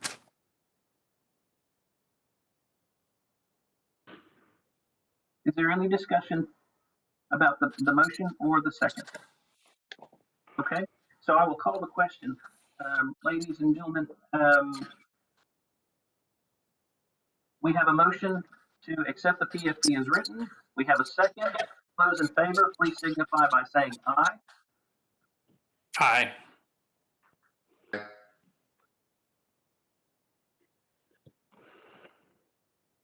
Commissioner Castaneda, are you on the line? Yes, I am. I'm a nay. Okay, so I am an aye, and so we have 3 ayes and 1 nay. Mr. Spinelli, thank you. Yes, sir. Thank you for taking the time to visit with us. Thank you for taking the time to share what's on your mind and on your heart. The department will get with you and let you know what options you have available to you at this point on. You take care of yourself, and one day if you ever write a book, I would buy that book in a heartbeat. You've had an interesting life, sir. Thank you for sharing your day with us. One thing I would like to add real quickly is that when the judge brought that up about the miscommunication or whatever, I was not allowed to give the documents from the union. The lawyer I had didn't put them in. Your research person, the lady investigated the case. All those facts she says are absolutely true. I've never denied them. Yes, sir. But the context in which they're presented makes me look like I've been doing nothing but one crime after another for all these years, and I haven't. Those entrances were made in courts as a result of being moved around the country. And CIC just would report that particular time. In 1980, it took me to testify for another trial. The commission's already made their decision today, but there are other steps in the process, and you'll have other avenues to make arguments further on down the line. So, yeah, I'm sorry for the confusion, as I'm just not in the 21st century with this stuff. And thank you for your time. Thank you. God bless, Mr. Spinelli. Goodbye. Bye-bye. Vice Chairman Butler. Yes, sir. According to my notes, we have one more case, and it's the Dritsas case. The staff has been trying very, very aggressively to contact her phone. She's not answering her phone, and it's rolling to voicemail.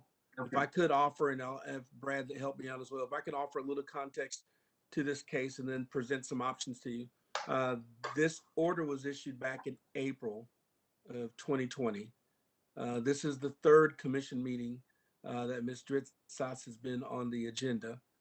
There have been similar instances of connectivity issues in previous meetings, and the commission continued it so that we could have this moment. Brad says that there are no timing issues in terms of if we don't do it this meeting, the clock runs out.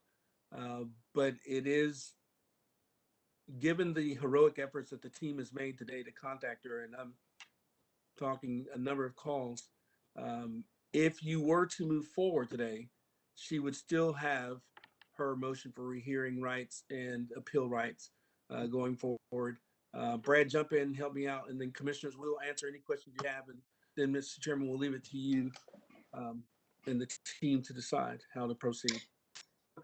and Mr. Chairman, so Brad, I agree with all that, and I just under these circumstances, I do think the commission would be justified in moving forward based on what we know, that in the facts that Brian outlined, that there have been 2 previous continuances already.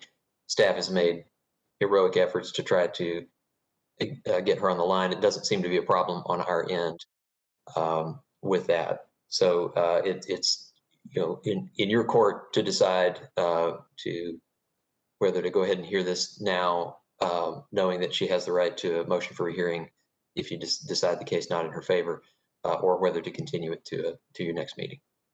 So, commissioners, what is your pleasure here? I'd rather go ahead and hear it now. Okay. I agree. Okay. All right. Commissioner Castaneda, can you hear me? Is that okay with you?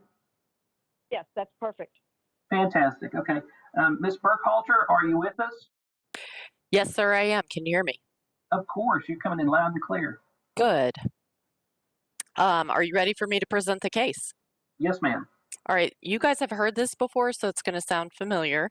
Once again, my name is Rebecca Burkhalter. I'm a prosecutor with the Enforcement Division. We recommend that you accept the administrative law judge's proposal for decision and impose administrative fines against respondent Margarita Dritsas individually and doing business as Soma Whole Body Mobile Massage for the unlicensed practice of massage therapy in the amount of $3,000. A complaint was filed by a woman who purchased a massage package from respondent for 10 hours of prepaid massage for her elderly mother for $605. The complainant found respondent advertising her services online as Soma Whole Body Mobile Massage through a website called Thumbtack. Complainant was present during the massages on her elderly mother and asked respondent to cease massage during only the second massage therapy session because she believed her mother was being harmed by the therapy provided by respondent. I'm sorry, Rebecca. Yes, sir. I'm sorry to interrupt your presentation. Apparently, we have Ms. Dritzis on the line. Mr. Chairman, do you want to try to Yes, let me bring check. her on? Sorry, Ms. Burkhalter. Miss Dritzis, can you hear me?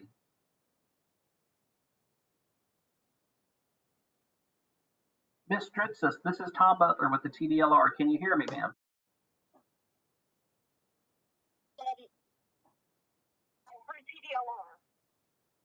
I can barely hear you, Miss Dritzis. Can you speak louder, please?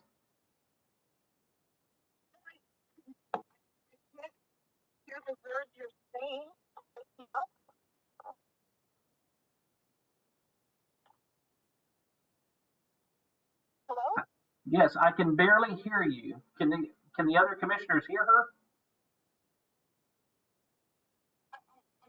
I can barely hear her as well. I can barely hear you. I'm as clear and close to my phone as I can be without losing the call. If I move a little bit the phone. Ms. Dritzis, this is the third attempt that we've tried to hear your case. Is there a reason you can't communicate with us? We've made many efforts to try to talk to you. I'm not hearing everything. I'm hearing effort to talk. I have been trying to get through for, an hour now. And I've been dropped a few times when I've been on. Just clear them. Okay. So, Ms. Dritzis, I'm going to proceed, and we're going to do the best we can. This is the third time you've been on our docket of cases. I hope we don't lose you. Ms. Burkhalter, just in the interest of fairness, do you mind starting your presentation from the top now that we do have her on the phone? Sir, I would be happy to. I'm sorry about that. No problem whatsoever. Once again, I'm Rebecca Burkhalter. We recommend you accept the administrative law judge's proposal for decision and impose administrative fines against respondent Margarita Dritzis, individually and doing business as Soma Whole Body Mobile Massage for the unlicensed practice of massage therapy in the amount of $3,000. Complainant found respondent advertising her services online through a website called Thumbtack. Complainant asked respondent to cease massage because she believed her mother was being harmed. Complainant requested refund of the $605 of prepaid massage. Respondent refused. This complaint was filed.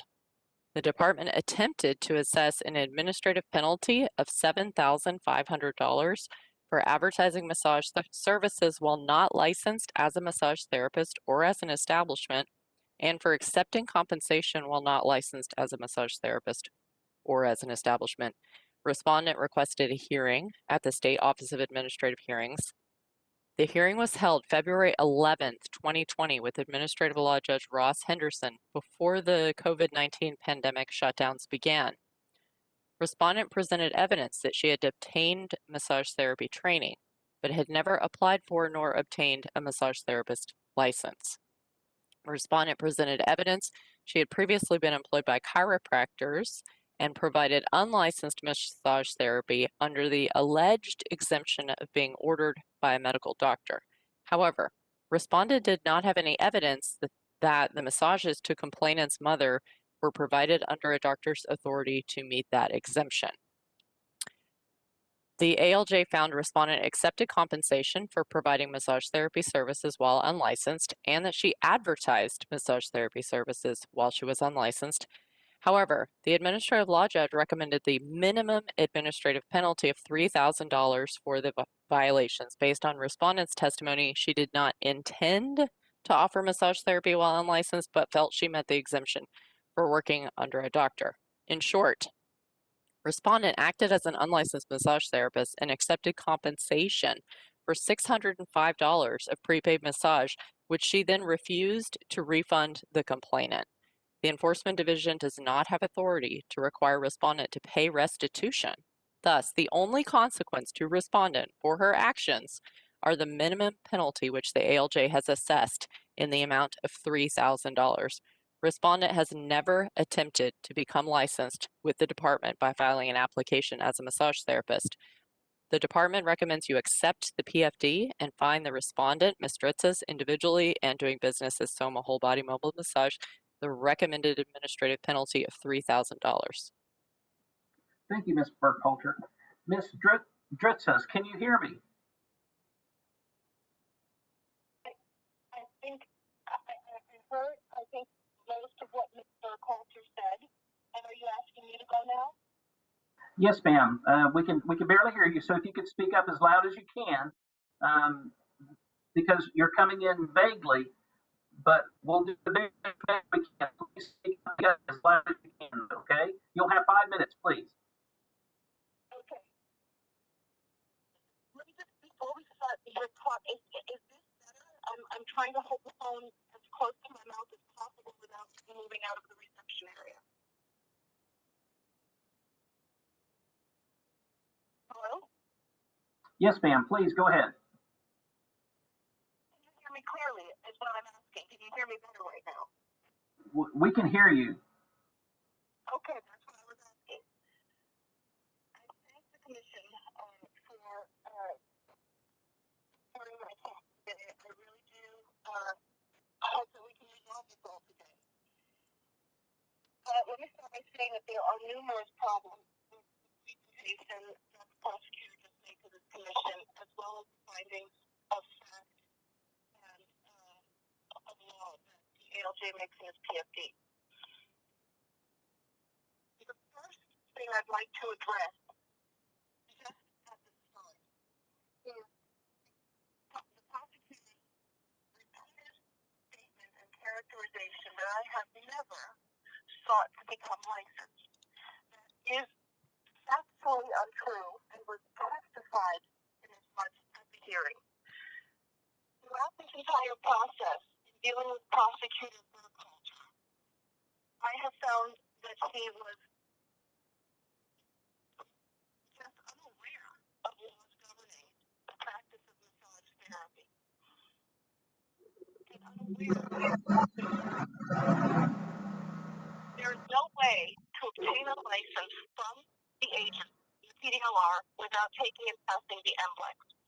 At the hearing, I presented, and the ALJ, if you read the PFD, makes note of how twice, despite ongoing chronic financial setbacks, I registered for the NBLEX. Both times, I was unable to afford to proceed with it and needed to get a refund. Those events, as substantiated in the hearing, involved everything from a car crash within a week of it, of my car being totaled, my car being stolen,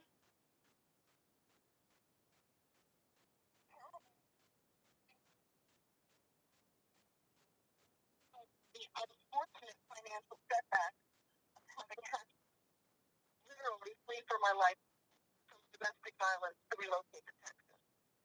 None of the persistent chronic financial distress is a result of ongoing poor decisions I made, but they are things that I have been seeking and successfully rebuilding toward.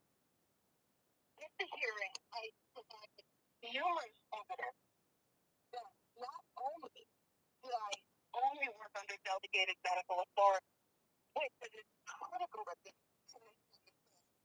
ALJ, which is misunderstand, is legal position down for a fair hire outside of delegated authority. Yes, that would have been listed over the top. The ALJ makes an estimate of this. Is this really that our hands are the ALJ's presentations of its understanding of the laws at play? Excuse me, I'm sorry.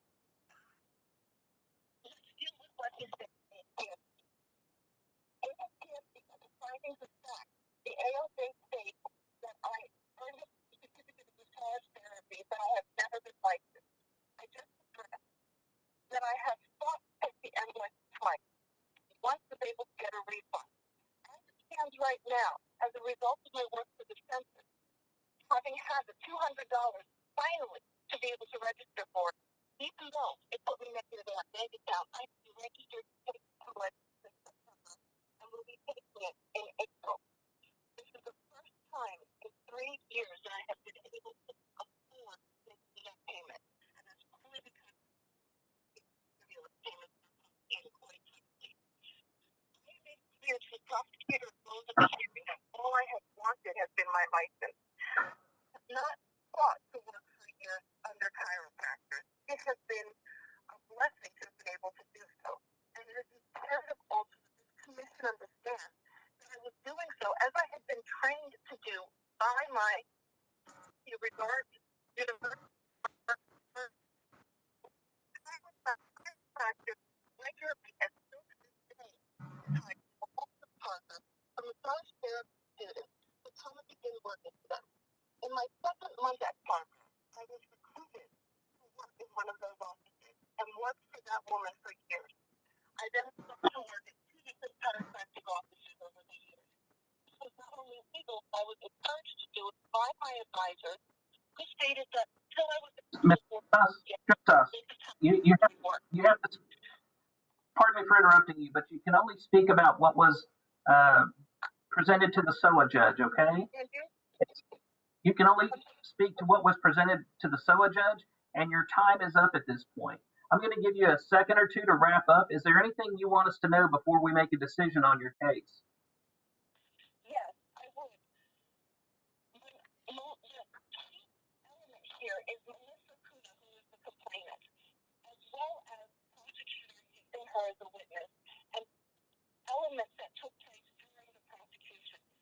I urge you to please ask me about prosecutorial misconduct, and I am not throwing that around because an adverse decision was made. I actually was offered a settlement by the prosecutors that violates the law. In addition, Okay, this is outside of the scope of the SOA hearing, Ms. Dritzos. doing this prosecution was because I had actually written to the court about the steps she had taken. Ms. Dritzos, you're going outside. You're going into the yes, ma'am. You're going into negotiations and things that are outside the SOA hearing. So I thank you for your time this morning. I'm sorry it was so hard to connect with you, and you're welcome to stay on the line as the commission deliberates your case and we make our decision. And then no matter what decision we make, the department will try to contact you and let you know what avenues you have left. And that's about it. Ms. Burkholter, would you like to rebut anything that was said? Yes, sir. I'd like to deny any allegation of prosecutorial misconduct first. I would also like to say that regarding the alleged exemption, Ms. Dritz has provided some evidence that she had been employed as a massage therapist for a chiropractor, which she alleged was exempt for licensure requirements. This was provided as her defense against unlicensed massage therapy, but the ALJ found there was no doctor or chiropractor present during those massages. So on this particular issue, the ALJ notes on page 8 that the parties have not cited, the ALJ has not found a provision in law that would extend that exemption to an unlicensed massage therapist, as Ms. Dritzis is, working under the direction of a doctor. I would urge you guys to impose the fine as recommended. Thank you. Thank you so much. Thank you. Ms. Dritzos, did you hear what Ms. Burkholter said? And the key element there, as the ALJ notes and testified, is the fact that the original complainant willfully documentation that would make this entire case moot. I did, in fact, speak with her and only agree to work with her because her mother was in a facility, and it has been discussed and understood that I needed to be able to speak with the doctor. During the first session, Ms. Kuna, the complainant, stated that the doctor was unavailable and he'd come later. She was extremely emotional, and Mom was in a lot of pain, and she expected me to get to work for a 30-minute session. Okay. Okay. I did so. At that point, when the session ended, Ms. Kuna said, let's wait for the doctor in the courtyard. At which point she continued to break down. The doctor never arrived, and she said she would be there with the paperwork next week. Okay. I completed the second session, and at the end of the session, Ms. Kuna began yelling in the room that I had hurt her mother. It is critical to note, not only was nothing brought of evidence of any clear that had been done. Okay, Ms. Dritzos, I'm going to go ahead and yes, ma'am. Thank you for your testimony. I do appreciate it. I want you to feel like you've been heard, and you have been heard. We understand your arguments. We understand your points. Commission members, are there any questions of either Ms. Burkhalter or Ms. Dritzos?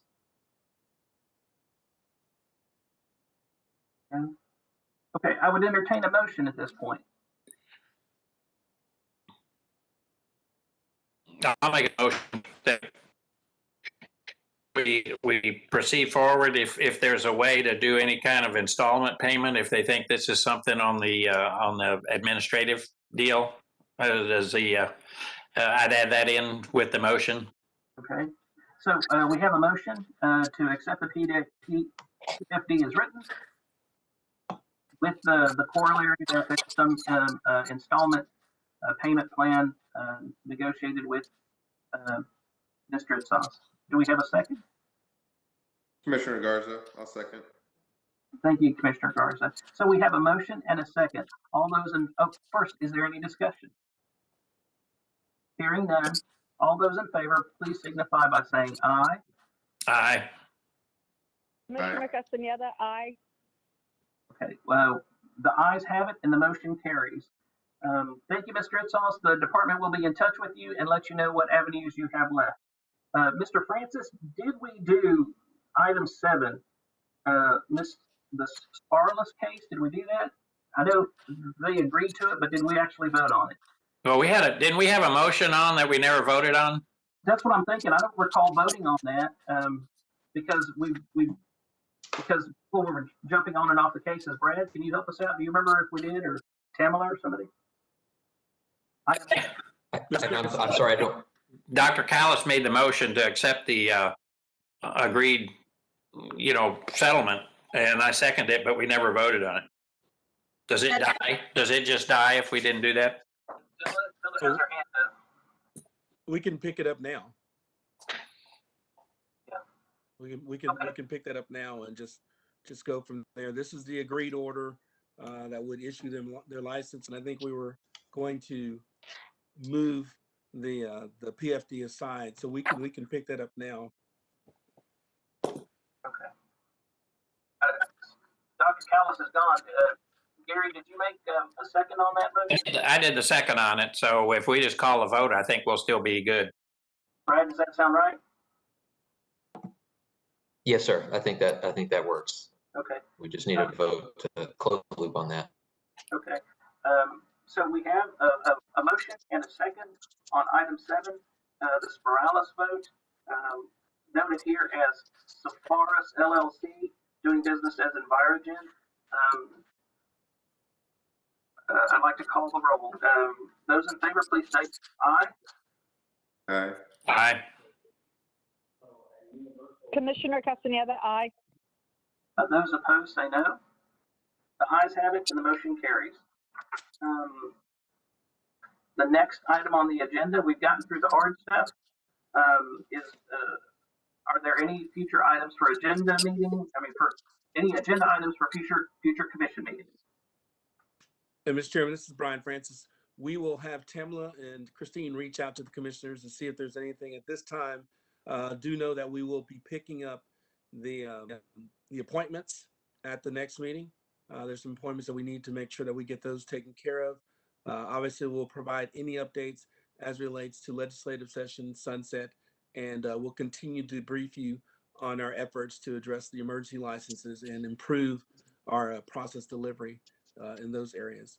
On another note, I'll be meeting with some of my key staffers this Friday, Thursday or Friday, in regard to some of the recommendations and concerns that are raised by Mr. He brought some interesting things to the fore, and we're going to continue to listen to those ideas. Okay, great. Lastly, you have some proposed meeting dates for the remainder of 2021. Please get back with Pamela on any concerns or dates that do or don't work for you. Finally, thank you all so much. I know this is a perplexing thing when you have so many different people trying to get in and log on and that sort of thing.